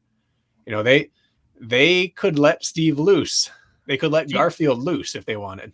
Do you know how these courses are decided, by the way, in the States? I had a conversation with Chris Brown in a warm-up, and it sounds like this is the case for even like a guy like Steve Hammond, is they pull up these venues on like a satellite imagery with contours, and somebody behind a computer draws the course based on satellite images and topography, and then sends, like, for example, a guy like Chris Brown who does the trail race, sends him out to go just put the tape up and follow the GPS coordinates. There's no autonomy as far as like once they get on ground, what to decide. Very small wiggle room. It's like decided in like an office in a computer screen. Wild to me. And you used to have courses known by the community as a certain RD's course. Like, this is a Garfield course. What'd you say? A norm course. A norm course. Yeah. Because these guys would go out there, they'd scout the land. Corporate would tell them, we need this, this, and this. We can only get this obstacle to this position. But how you get there, do it. And Norm, I butted heads with him all the time because his take was, if you're running the whole time, I'm doing it wrong. My goal on this mountain is that you're never running. He was a little ridiculous. And I hated that, but it kept things fresh and spicy because you knew this was going to be an off-road course. This next one's going to be a non-norm course. Like, we got completely sterile. The idea that the course, Steve Hammond, Garfield, they are geniuses when it comes to this because they know their craft. They've seen every terrain type you can have. You're hiring an expert and not using his expertise. Yeah. Chris Brown, think of what he could do with courses. I didn't realize they did that for him. Well, and again, that he's just on the trail side, so maybe Steve Hammond or maybe different. But I know Chris explained it to me exactly that way. And I know a lot of mountains, they're like, you can't go here. So they need to fit around it. It's like, oh, well, that's 30 acres of this pristine stuff that we're not able to touch. Well, guess we can't do a couple more up and downs. Like, they're limited. Breckenridge, Big Bear, Utah, all of Utah less. Well, you see Tahoe the same exact. It's either one direction or the other. Yeah. The Ecological Society or Land Conservancy or whatever it is, you're not allowed to go off trail in certain areas because there's land management and ecological containment happening. Yeah. So I'm gonna push this thing forward because we're at the swim now because we need to talk about the spear. By the time those dudes came out of the swim, VJ came out of the swim and looked back like surprised, like what happened here? Did like, why am I so? Imagine how pumped he was to just realize, oh, they gave me a second and third lease on life all at one time. Yeah, he went from like a minute down to a minute ahead in a very relaxed manner. I will swim, say, if you do it right and you're not pressed, is one of the most regenerative obstacles you can have at Spartan. I'll take a little credit or give it to my girlfriend. She gave him 4 or 5 swim lessons this past year, and she was a swim coach for 7 years. For so I think it might have paid off a little bit. Yeah, look at that. Legitimately, but BJ was a good swimmer to begin with, based on what she said. But a few seconds here and there, I'll give it credit. His swim at Spartan Games was not good. That was because it was 38 degrees, and there's other runners who did differently. Other people had good swims. He hadn't worked with Mrs. Bauer yet. Yeah, I think it was right before that. He said he is admittedly not a good swimmer, and he also that's how much time he put on those dudes. Yeah, coming into the spear, VJ hit his. Eugenio came up next, and he missed the target completely. I believe he wasn't even close. And then Atkins shows up. First time in the race that we've really seen Atkins. Also, don't forget. Not yet. He was on A-frame when Atkins was on a spear. Yes. So Atkins came into it third. I think he's running these guys down, and we mentioned these guys were dead after seeing them in Monkey in the middle. They were just hanging on. So Atkins probably running them down, doing his thing where he's kind of picked the back half of the race and really start the roll. And so I'm sure everybody's seen the throw by now, and you guys are mentioning in our group chat of like, it looks like he disintegrated the pad for the spear throw, and it just literally opens up like in half, hits the back, and just pops right out. And he's sitting there in disbelief, like, how could this have happened right now? Have you guys had anything that egregious happen to you on a spear? I mean, you had something egregious happen to you on a spear. Lindsay took it. That's different. The closest thing would be like the loose hay bales back in the day where you'd hit a good throw and it would just fall out because it went into like soft fluff. Yeah.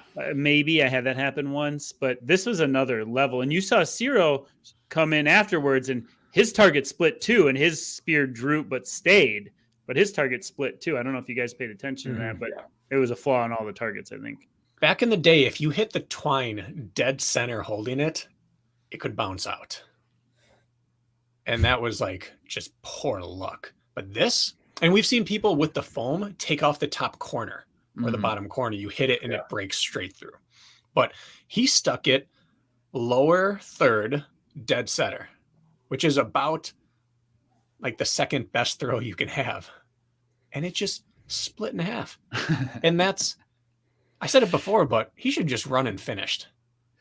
There was nothing he did wrong there. He did not fail that obstacle. The obstacle failed him.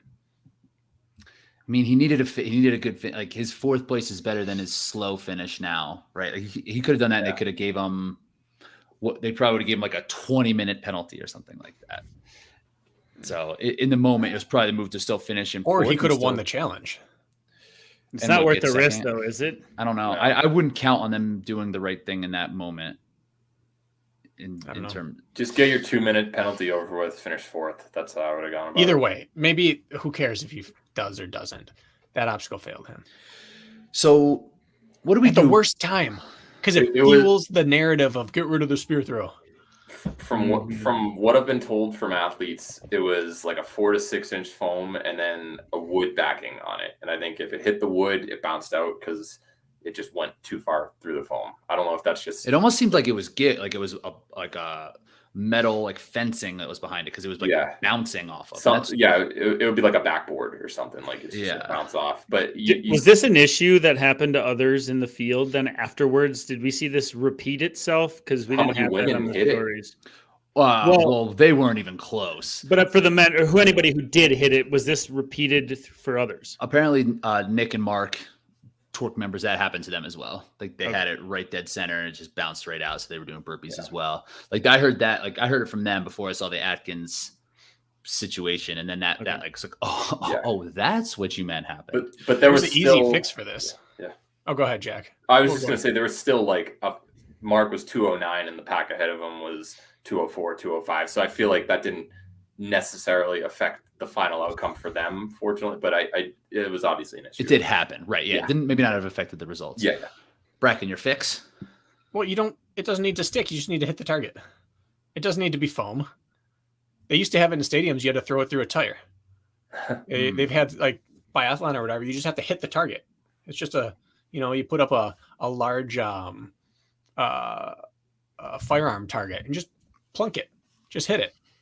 People want to get rid of the spear, which that's a whole nother conversation. But if the targets are failing you, get a target it doesn't have to be renewable. All you have to do is touch it or throw it through the middle.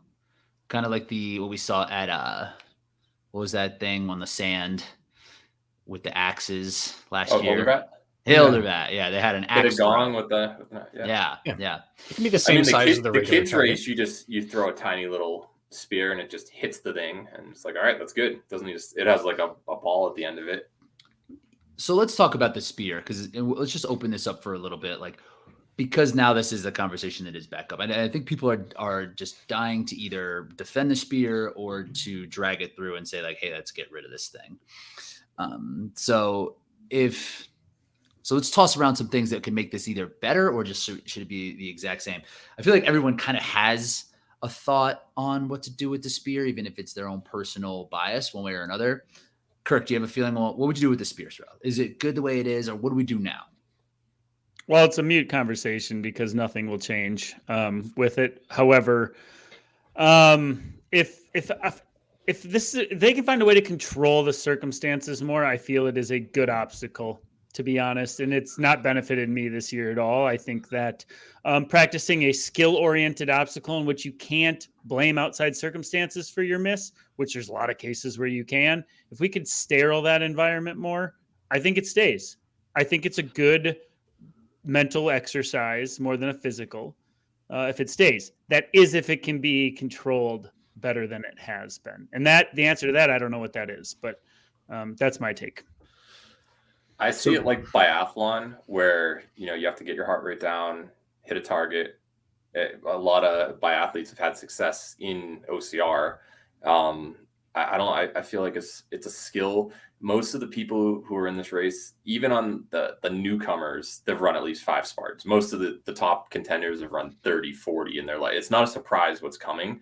You should be able to do it. And it is very unfortunate when you have inconsistency with the material, but overall, you should keep a spear. You just need to find a way to make it consistent every time. And think from viewership, like when I go watch a race, if I could pick 10 seconds of a race to watch, where would I go? I'd fast forward right to the spear throw to see what happened. Like it's still got us kind of on that hook as far as viewership. Like that is still the most exciting potential turn of events in a race from like any sort of stand. Like it can shake it up. That's what makes it great. Like, do I like it like as a demonstration of athleticism? Absolutely not. It's complete horseshit. But I think those other factors make it worth staying in. That's the thing. It's like no one likes it, right? I think if you ask anybody, that's not like the sled push in a high rocks event where some people might like it. That might be strength athletes, but it's going to ruin a lot of races. It's going to turn things upside down. But some people might like it. The spear, I like it. You like it. Mm-hmm. I like it, and that's why I'm not allowed to make a decision on whether it should be here or not. But what I can say is that people need to use real arguments for why it should or shouldn't be here. Everyone's getting so emotional about this. Right. there are two camps. There's a camp there have been an unnamed high couple of OCR athletes who are like, it's not an athletic skill. It's not a test of athleticism. It's just it's random luck and chance. That's a terrible argument because there's no luck or chance to it at all, other than he was unlucky that his target broke. Besides, it is a skill. Throwing is one of the core competencies of athleticism. So that's a terrible argument. You can train to hit it 100% of the time, and you can't do anything that's luck-based 100% of the time. So get rid of that argument. And on the other side, people are like, it has no place in this sport. It's not an obstacle. Well, this sport is Spartan racing. Spartan invented that version of the sport, and the spear was the first thing they came up with. So it absolutely has a place in this sport. Don't add it to OCR Worlds. Don't add it to Savage Race. It has no place in that sport. But like we were saying before, this is its own sport. It absolutely has its place here. And it was here before you. You can't come in, not be good at it or not like it, and then say, oh, it doesn't have a place here. That's not a real obstacle. Go run the other races. It was here a decade before you even found the sport. So I just don't like the bad arguments for it. If they take it out, sure, fine. I don't care. I like it in because people complain about it. It gets in their head and they miss it. But we just have bad arguments for why it should be gone. The athleticism piece, that is a terrible argument. Are monkey bars more athletic than throwing? A heavy carry? Yeah. That's an obstacle. Literally no athleticism. Over heavy under carry through. is a task. Over under through. Yeah. Yes. And luck? Luck, Come that's on. also bad. That's like saying free throws are luck. Only bad free throw shooters need to get lucky. And I like kind of along the lines of what Kirk was saying, it does have some, it's interesting because the race can change so much. Most races, once things separate, no matter what you're talking about, track or cross country, bike racing, it's like once things kind of separate, that's where the race kind of happens. Then it's like what's going to happen in one pack versus middle pack. The packs never like flip flop, or people can't be in like 10th and then be in second in an instant. So it makes it kind of unique in terms of the race itself, which is that's one of the ups and downs and the mental aspects of Spartan races, that it's never over. And this is one of the pieces that really kind of keep it together. But and we've been in it for so long, but if I just learned about Spartan race and they're like, oh yeah, and then you throw this spear into some foam, like, I think it's dumb. I think it just is silly. Yep. Yeah. It's the brand. Yeah. So if they got rid of it, who cares? But you can't get rid of it because you don't like it. And this is what some people forget. Who's calling for it? The runners who have never figured out how to do it, or the people who are really good at obstacles who hate the fact that their obstacle prowess isn't rewarded there. Well, these people aren't going to be on top forever. You're going to get rid of the spear. The runners are going to get better at obstacles, and you're going to be obsolete. Or they're going to make obstacles so difficult like OCR Worlds that you're going to wish you had a spear to get you back into it after you fail the rig. Like they're just complaining because they're not making it. It's, again, I don't even care if it's there or not. Just argue a good argument. Do you think that there's, Race Brain Mexico, they're having their podcast right now, and Ciro's on it, and he's like, spear's fine. Get rid of that swim. That's a bad obstacle. Like, right. Where it's just bad for him. Yeah. Right. It's picking and choosing. Like, some people have more success at certain things. Like other athletes have fallen off Olympus time after time. You're like, just figure it out. It's not that hard. Get rid of it. Their spear. Yeah, I know you feel how it hurts, but get rid of it. I feel like it's a lot of picking and choosing, and it's not a surprise that it's there. And the fact that you had on the, like, it's a shame, but all the women in like the top 10 missed it. It's not like one person had a favorable outcome. Most of the top men ended up missing it. So it was inconsistent to everybody. We need to be careful getting rid of the outlier pieces, because pretty soon you're going to have a really sterile product that everyone's like, this isn't even challenging. And it's already pretty close to that. And it sets a precedent. Like, Yeah. Is that okay? His target was bad. We can agree on that. But saying the spears have different distances sometimes, or they're different weights, or sometimes the ropes are on the wrong side. No one called for rigs to be gone when they switched to that black slick nunchuck.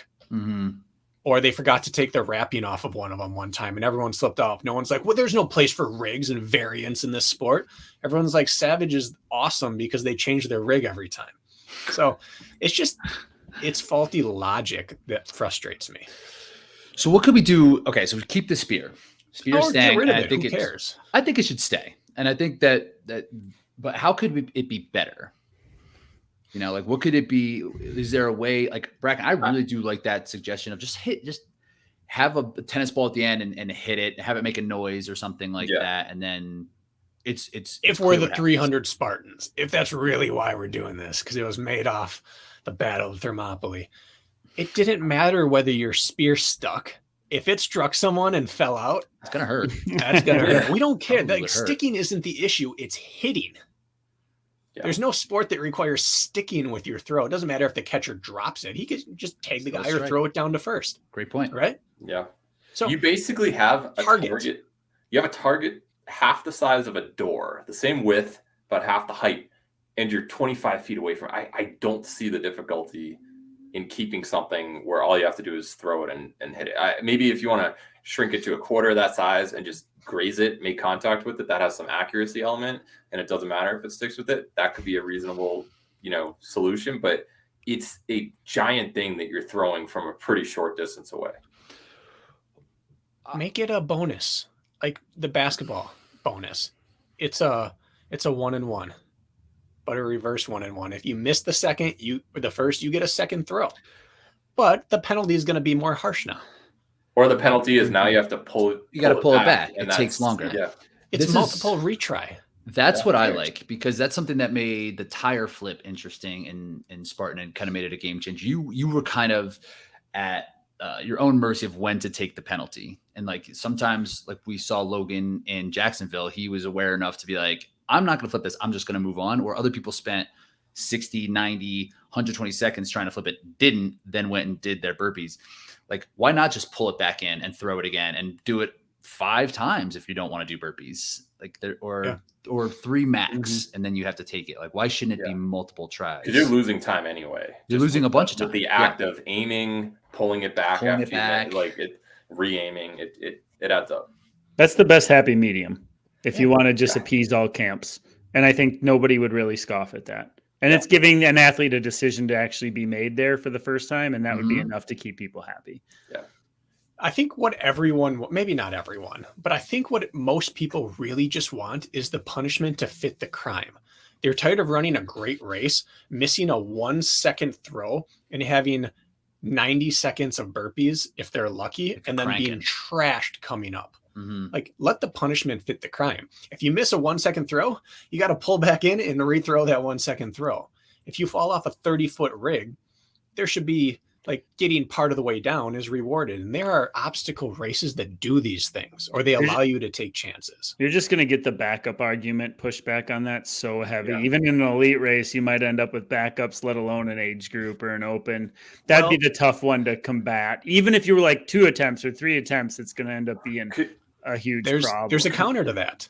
They used to just have a bale of spears or a barrel stuck there with 15 spears.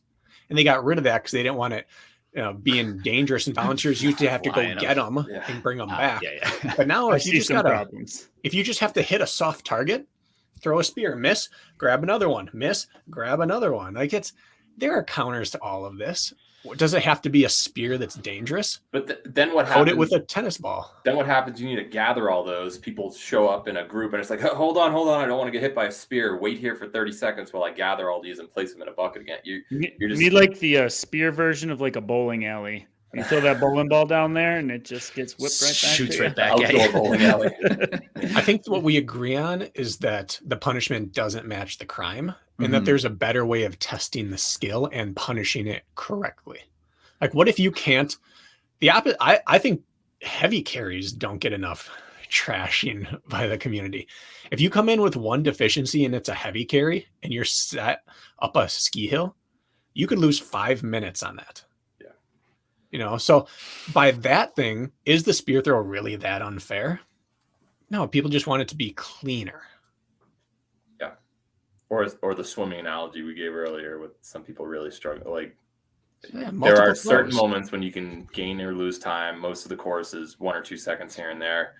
Yeah, they just want an even penalty. And maybe to combat that, each spear has its rope or whatever, and you go to it, and then there is the retry corral.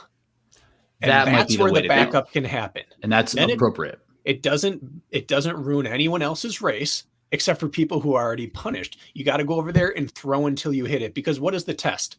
Can you throw with accuracy under duress? That's all it is. So until you prove that, you can't move on. Or take the penalty. Or take the penalty. Or but choose to you have take to the go over penalty. there and rethrow. And if I it's like stacked the- up 20 deep, go run a quarter mile and head on. Do the penalty. Yeah. I like the retry throw, because then, like you just mentioned right there, if there are 12 people in line, you're like, it's just going to be faster to do the burpees or whatever instead of waiting. You can kind of pick your poison, but you still get penalized for missing something. And you can be like, all right, we'll do this for age group, anybody with a red headband, elite in age group, first heats. And then as black headbands happen for open heat later in the day, now you open them all up so that you have more facilities for people to use and, you know, less confusion. Could you increase or decrease the difficulty and be like, I'm going to take the easy spear and then have a longer route to run out of here? What, like a I 5-foot love it. spear? Something like that. Just like, Yeah. And a 40-foot spear cuts a quarter mile off the course. yeah. Now They we're used- just dreaming, fellas. Well, Now they we're used to just have these things. dreaming. Race brainstorm. They used to have, it was called the Gambler or something like that back in the day. You got to choose two different routes. One had a heavy, had more heavy obstacles like tire flip and plate drag, but it was only half mile long. The other one was a mile long, but had just walls. Like they used to have some of these, and it was really unfair because one route was always way easier. And basically what it came down to is whatever the leader took, everyone else took to avoid getting hosed until like sixth place. He was like, I got to roll the dice and all. So it wasn't good, but there are versions. But I think the easy way is don't make it one and done. Yeah. All right. So if we had to change the spear, we would think multiple attempts. And then Up to 3 or something, because you can't, have a huge backup. That's unfair to everybody else later on. Gonna be tough to And you officiate. throw once, and then you get to the back of the line. If no one's there, you can throw it again. But should there be that secondary, the miss line? I kind of like the idea of having. You can't punish the people coming in behind you. Yes. So I No think one should ever have to move- wait on course. You have to move to the miss. Yeah. Hay bale or whatever. Mm-hmm. And you get to choose your own penalty, like not or like choose when you can. So like, or do you have to throw 3 times until you miss it and No, then you take the can penalty, or can decide. you take it on the first time? yeah, you're losing ground anyway, just standing there. I like that about the tire flip. I thought that was cool. Like that you had to have a strategy. It's like, all right, 30 seconds in, if it's not flipped, I need to take the burpees. But then you get stubborn. You're like, no, I'm strong. I just don't like the tap and go. Like imagine touching your spear. You're like, I'm going to miss it anyway. I'm just going to go and do my penalty. Like, What if That's it wasn't a part of the spear? Basketball? What if it was no, just a different throwing implement where you could have hundreds of them stacked up there. they Hundreds of have targets. in winter races in Europe, they have a snowball throw. Yeah. Which is I'm not pretty saying it's cool. that, but if the spear's dumb, but throwing's athletic, or at that point, are we just done with it entirely? Well, then it's outside of the branding, because there's definitely a branding element that you mentioned, Bragan, that is like why they want this thing here, because that movie 300 exists. Let's go. Maybe it's like what happens in that movie? Someone gets kicked down a hole. Maybe you kick something, like 300 kick somebody. Then you have to get Front yourself kick. out of a trench afterwards. You just go down there. I don't know. I don't know.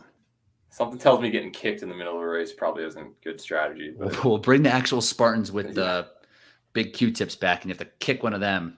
I think the point is Into we a just pit. spent 10 minutes talking about this and we had some decent ideas. Spartan could just have one little group meeting and say, we're going to meet 3 times over the course of the week. And then by the end of it, we have our 2023 spear strategy. Well, we're making ours. So multiple attempts, then choose your own. And I think that's fair. Choose when you want to take the penalty. 3 attempts max. I think if you do that, you have to complete 3 attempts first. But what if it's like you're 11th in line and then you have to wait for I think you should 10 choose. people? I think you should be able to choose.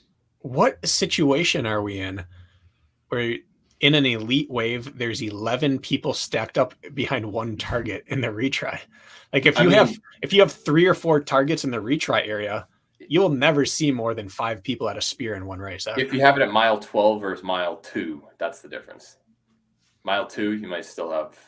They rarely do that anyway. What's They're worst usually case put in the scenario middle. though? A They had- 25 people at mile 2 on the spear. They had You an have issue. 4 lanes for retry. San I just Francisco don't think- Stadium, they had that a couple of years ago, or maybe like 2019. Angel was in the race, actually. I remember that. And like, it was the first obstacle, and every single person got there. And there were like 7 people waiting. They're like, I need a spear. And people were hopping over the That's a barricade design down. flaw. Yeah, that's bad course design. They just screwed that up. I don't think you can put a number on it because I really think you're going to go from the regular spear thrown area to the penalty second, third try spear throw area. Like, who's real? Well, you're going to have a volunteer follow you from one to the next. Not every wave has video cameras on them. There's going to be so much blasphemy and cheating and bullshit, especially in the age group waves. And I think that you just either say go nuts or you get one try. Like, it's got to, I don't know if you can count them. Unlimited attempts. It's going to be too messy. Don't you think about it? Like, I see what you're saying. I see what you're saying. If someone's like, that was your third, like, that was my second. I see what you're saying. I just think it's going to be impossible to officiate. Unlimited attempts. That's my opinion. I like it. Yeah. What if it was like a restaurant dishwashing system? Where like in the retry lane, you come to the second one and you throw it and you miss it. And you've got to move to this. Like you just move down one throw and you move to the next one. Then you don't have to count because the people behind you and the volunteers know you've thrown. You've got to move to the second one. And then you get third. And at the end, then you get kicked. You get 300 kicked into a pit. Yeah. That's your penalty. I like that would make sense. Okay. Yeah. Okay. The logistics, we can leave that up to somebody else, but there might be a place for an entire what to do with the spear throat episode, kind of like we did with Maud. I feel like we could probably go for 90 minutes on that if we had to, but let's not. This is plenty. I agree. Because this is one of those things like that I don't really love talking about, but like if there needs to be an improvement, like there's ways to improve it. Yeah. Final submission. Okay. Okay. Spear throw is no longer part of the race for the elite wave. It's for open only. But age group and elite get to come up, and if they want to throw it, it is a shortcut that there's always like an out and back loop, and you just get to cut across it if you want to throw the spear. It's a Mario World shortcut. If you want to throw the spear, it is a shortcut, and if you miss it, you're back on the course and you got to do the regular course anyway. Could you imagine if that was the case in Mexico and you had athletes who didn't speak Spanish trying to see how they do that? This would be branding. Like, this is the company. You make how it's done. Yeah, and you'd have to do this like 2023. You can't re-implement this the rest of the year because outcomes would have changed if that wasn't the case. No, we're talking for next year. Yeah. Yeah, we're talking for never, but we are still impact the race unless you choose to attempt it. And the shortcut is not so crazy that people are like, that's unfair, but it's tempting for people who are confident. And if you miss it, you've cost yourself the 20 seconds of reeling it in and throwing the spear. And it gives you that excitement factor without the disappointment, right? Because it was so disappointing when Emma missed the spear at the end and they didn't get to do that bucket carry against each other. Yeah. And they were just like, "Oh, womp womp." No one could lose the race on it, but Lindsay could have chosen to do it to sneak back into the race. Yes, if you miss an obstacle early in the race, you can have the choice to maybe make up some of that ground. They have the Joker lap in rally racing, and it's a different lap that's a little slower or just sometimes faster, but you can only take it once, but you can't take it more than once. And there's no rule on when you take it. And so cars it makes the races exciting because someone's leading, but they got to take their Joker soon. And this guy already took his joke, and it keeps things exciting. And they did it intentionally. They added it to just add intrigue to the race. It'd be like our version of that, where if you want to get back into the race, go try a spear throw shortcut. Yeah. Wasn't there triathlon racing? I've seen tiny clips of it where they had like a tube or something, and it's like, here's the hot lane. They're gonna try to cut the course. I don't know the full specifics, but I saw a couple of highlights. I thought like the Brownlee brothers and some really high level triathletes were doing it during a race. Do you know what I'm talking about, Brocken? Not really, but I like the idea of the hot lane. Yeah. You can't lose by not doing it. Yeah. You can't lose by doing it, but it could help or hurt you slightly. Yeah. Maybe that's it. But I don't hate it. All right. Let's go. Imagine that.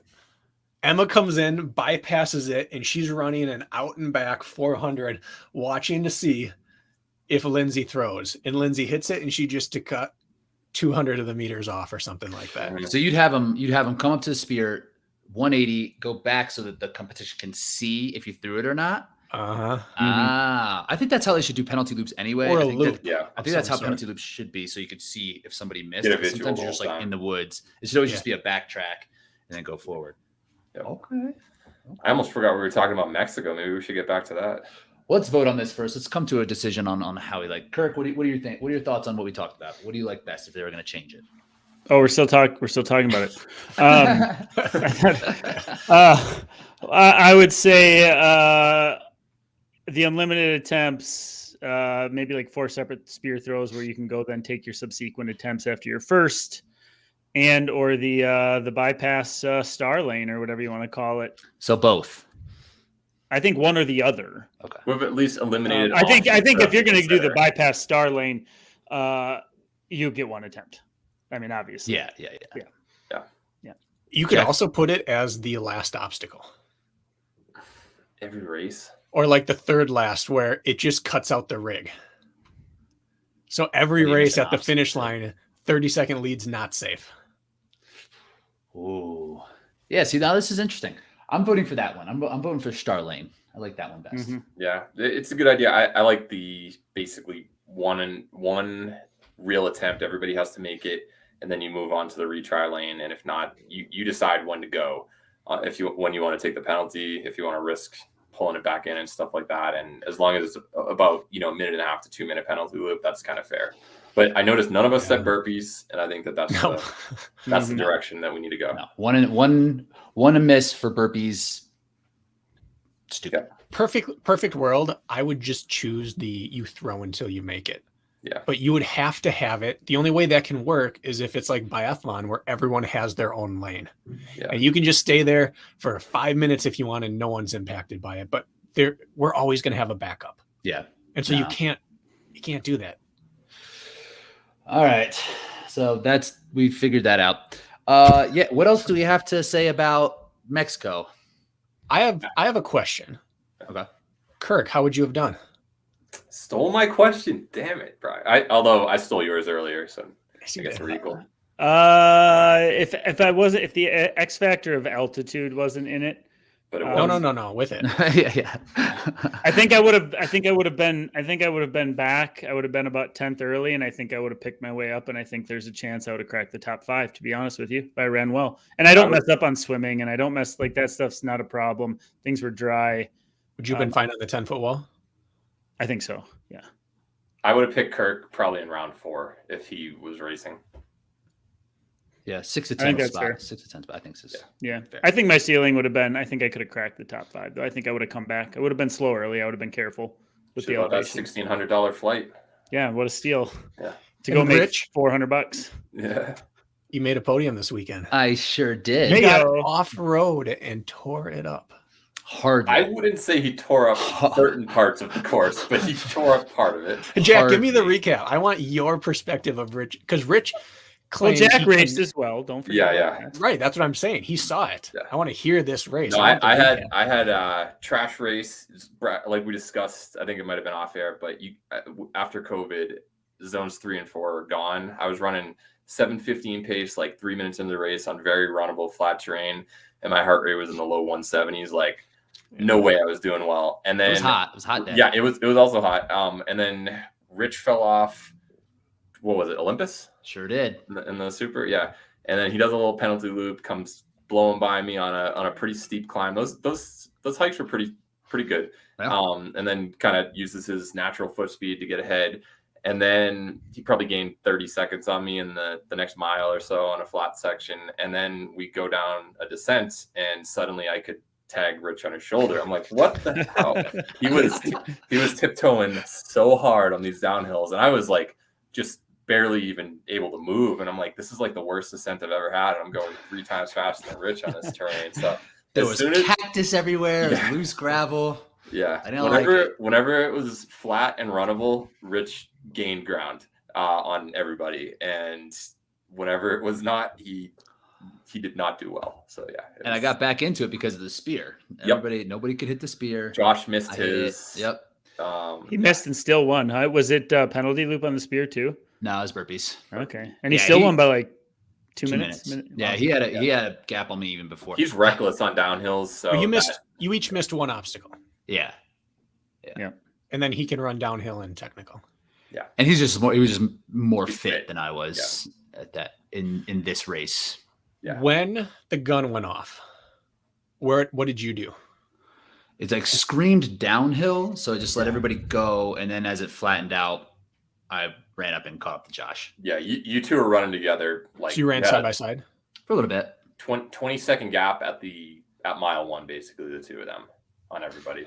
I did start to get caught once the obstacles started happening. Yeah. I was losing time on like bender, Yeah. on like stairway, like obstacles that like you shouldn't lose time on. I just haven't done them, and I just was pretty cautious. So I got that's caught. where he started pulling, but you were running with him just fine. Mm-hmm. Yeah. He looks smooth as a runner, but not as a hiker. Not a great descender. Still working on it. Yep. But hey, he got 3rd place and he went 2-0 in our draft episode. This is a good weekend. Good weekend for you, boy. Yeah. Made $100. Made $100. No money there. I don't think so. I don't think. Oh, there was no money there? No, I got. They didn't even have Robbery. the plaques. They just had the little magnet pieces, which I'd rather have anyway. They didn't give you the plaque. You just got a piece of magnet. I like the magnet. What? What are you going to put it on? It's on the fridge. They don't have a plaque? No plaque. They're like, we're gonna mail it to you. I was like, just don't. No, they did. I'm still missing my 2019 San Francisco Stadium 3rd place. They're like, oh yeah, we'll send you the plaque. I have the triangle, but I don't have the little identifier. I'd rather have the identifier. Macaulay hasn't been paid from 2018 Dubai. Oh my god. Soon enough. $1,000 he's missing. It's probably at not in where's he at, Hungary right now? It's probably no. It's even better. They said we paid you. He said we didn't. I sent you my Swift code, everything. They said here's the transaction, and they sent him the transcript. It said at the top it says Paraliga, comma Syracuse. They sent it to Syracuse. And then they're like, sorry that the funds have been paid. We can't do anything about it. Go so talk Syracuse to got an Syracuse. extra grand. Good for him. Dang. So anyways, last question, Rich, for you. Mm. How many times have you run in the mountains since moving out to Colorado? Maybe like 10. Really? What? Why would you even move there? Sorry, I was guys, I'm focused on- smiling right now. Yeah. Why would you even move there? Lisa, he's being mean. Well, I had High Rocks World Championships to prepare for, so my training was very specific toward that. Very mountain based. Yeah. Just like Kent, right? Yeah. So now I'm getting in the mix there now, and it is still at altitude for training. Ken, how long have you been there? Since February. So it was mud season as well. So, muddy. 4 We had months. No mud season this year. You're averaging mud. 2.5 mountain runs per month. Kirk, is that just like blasphemy to you? It's actually upsetting. Kirk and I drove 4 hours to find a 700-foot ski hill to run together. Rich I is went too in the busy mountains prepping today. for the draft. He can't go to the mountains. He's got to prep. There's no mountains in High Rocks. I was out there this morning. I'll take a picture next time. You got to start descending. It's going to get better real quick. Yeah. Yep. We'll go. You should come down. We were doing long runs a little before Big Bear, where it was like 5 or 6 of us, solid crew in Colorado Springs. You should come down and join us. And we sometimes meet in Castle Rock also to make it easy on Kent. No cactus in the middle of the course. No, we don't do that. All right, dudes, let's wrap this thing up. What do we got on the running public this week? Any idea? We just released a Shoes 101 episode today. Okay. Everything you need to know to be able to purchase your own shoes rather than have to just buy what Instagram tells you or what's on someone else's feet or messaging us saying, hey, I've got these 3 shoes that look pretty. Which one should I choose? We gave people the information to find out what type of shoe are you. That's good because the shoe questions that come in, it's like, hey, what this shoe or this shoe? It's like, I don't know. Try it on. Like, figure it out. It's your foot. Quick question for that. Did you recommend any of the road racing shoes that athletes from Mexico were using in the race? We actually don't recommend shoes. We recommendation? recommend how to choose what shoe is best Gotcha. for you. I like And then it. Kirk, who do we have Friday? I'm not even going to say because we should know better than that. Let's Yeah, just you make should sure do it gets recorded and then it's on. So I'll say this. If it's who we're supposed to have, should be a good one. Yeah, you better tune in. This one's the big time. So, Bracken, I'm reading this book called Kixology. Have you seen it? I haven't seen it, but I know what what it is, I'm yeah. referring to. Yeah, and it's pretty cool. It's kind of taking you through the history of how running shoes happened, and I'm like kind of in like 2012ish now. Yeah. So it's nice to kind of see it come through. we start in like 1970 on the waffle iron, and then we go from there. Talk about EVA, the whole deal. We don't get too into the tech. Okay, that's 201, or is it 102? 201. Yeah, that'll be 102. Okay. This is how to read drop with plush, firm, neutral, stack height, what those mean, what's worked for you in the past, and then how to choose a shoe based off that. Oh, I love that. What about you, Rich? What's on your docket? We had Jared Newby this past released yesterday. Going to listen to that after this. Yep. Yeah. So just talk about him and Noob Sanity and just kind of his come up as an athlete and what he's got going on up in New York, which is really cool what they got going there. And like, there's getting some good results. He's one of the most underrated in the sport, in my opinion. Like, dude's a beast. Yeah. Dude's a beast. And then I'll probably just have some torque stuff for next week, talking about this very similar type of race. But I agree, Kirk. It's like, can't say who we're going to have, because I've learned better. Might just be a Q&A. Kirk, I have next week lined up tentatively too, and I'm afraid to even say it out loud. Don't say it. Let's not. All right. Well, Barkley. Charles Barkley? Not Charles. No. Barkley marathons. I was like, I'm listening. Yeah, that's. Did you reach out to someone who's done it? Yes. Oh, I have Laz's email address. Laz himself. Yeah. Correct. All right. We're going to hear from someone who did it, and then we're going to talk to Laz himself. Right. Nice. I think it's Laz. Laz. Yes. Yeah. Sorry. Right. Insult the man. All right. Good job again, fellas. Kept it right about 70 minutes, as always. Yeah. Nice work. Jack, did you win the prediction contest? Who did win? I was 1 point off of Steve Hammond, and he is still in the lead for the season, but I moved past Matt Davis, and I'm almost cracking the top 10 overall. So wait, did Steve win the prediction contest? Last time he was like 12th or 13th this time, and I was like 15th. That was misleading. You said you're 1 point off Steve. Steve got like 13th, and I got 15th or something this past week. So he picked VJ, or he picked Atkins in 4th and got an extra point or something. So he was able to do that. So anyone we know that won it? Bethany, she ended up winning. Not McChesney, but I honestly a person named Bethany. Yeah, I got it done like 30 minutes after Fort Carson race. After I got home, I was like, I'm posting these right now. I'm not waiting until Tuesday or whatever to get it done. So people got their results early. Next week we'll talk about Savage. I think we got Savage, Ohio coming up. Bracken, you on the call? Supposed to be. Are you going to do the live to tape? I don't know what the deal. I think we might be going live, but I am not sure. I thought we had better camera or cell service at Ohio last year than other venues, but I could be wrong on that. Well, it's the finale for the Savage series, so it will be worth checking out. And we'll talk about it next week too, and then we'll talk about how to fix this. Another win for Chris. So yeah, that's true. All right, that's it. See you, dudes. Bye.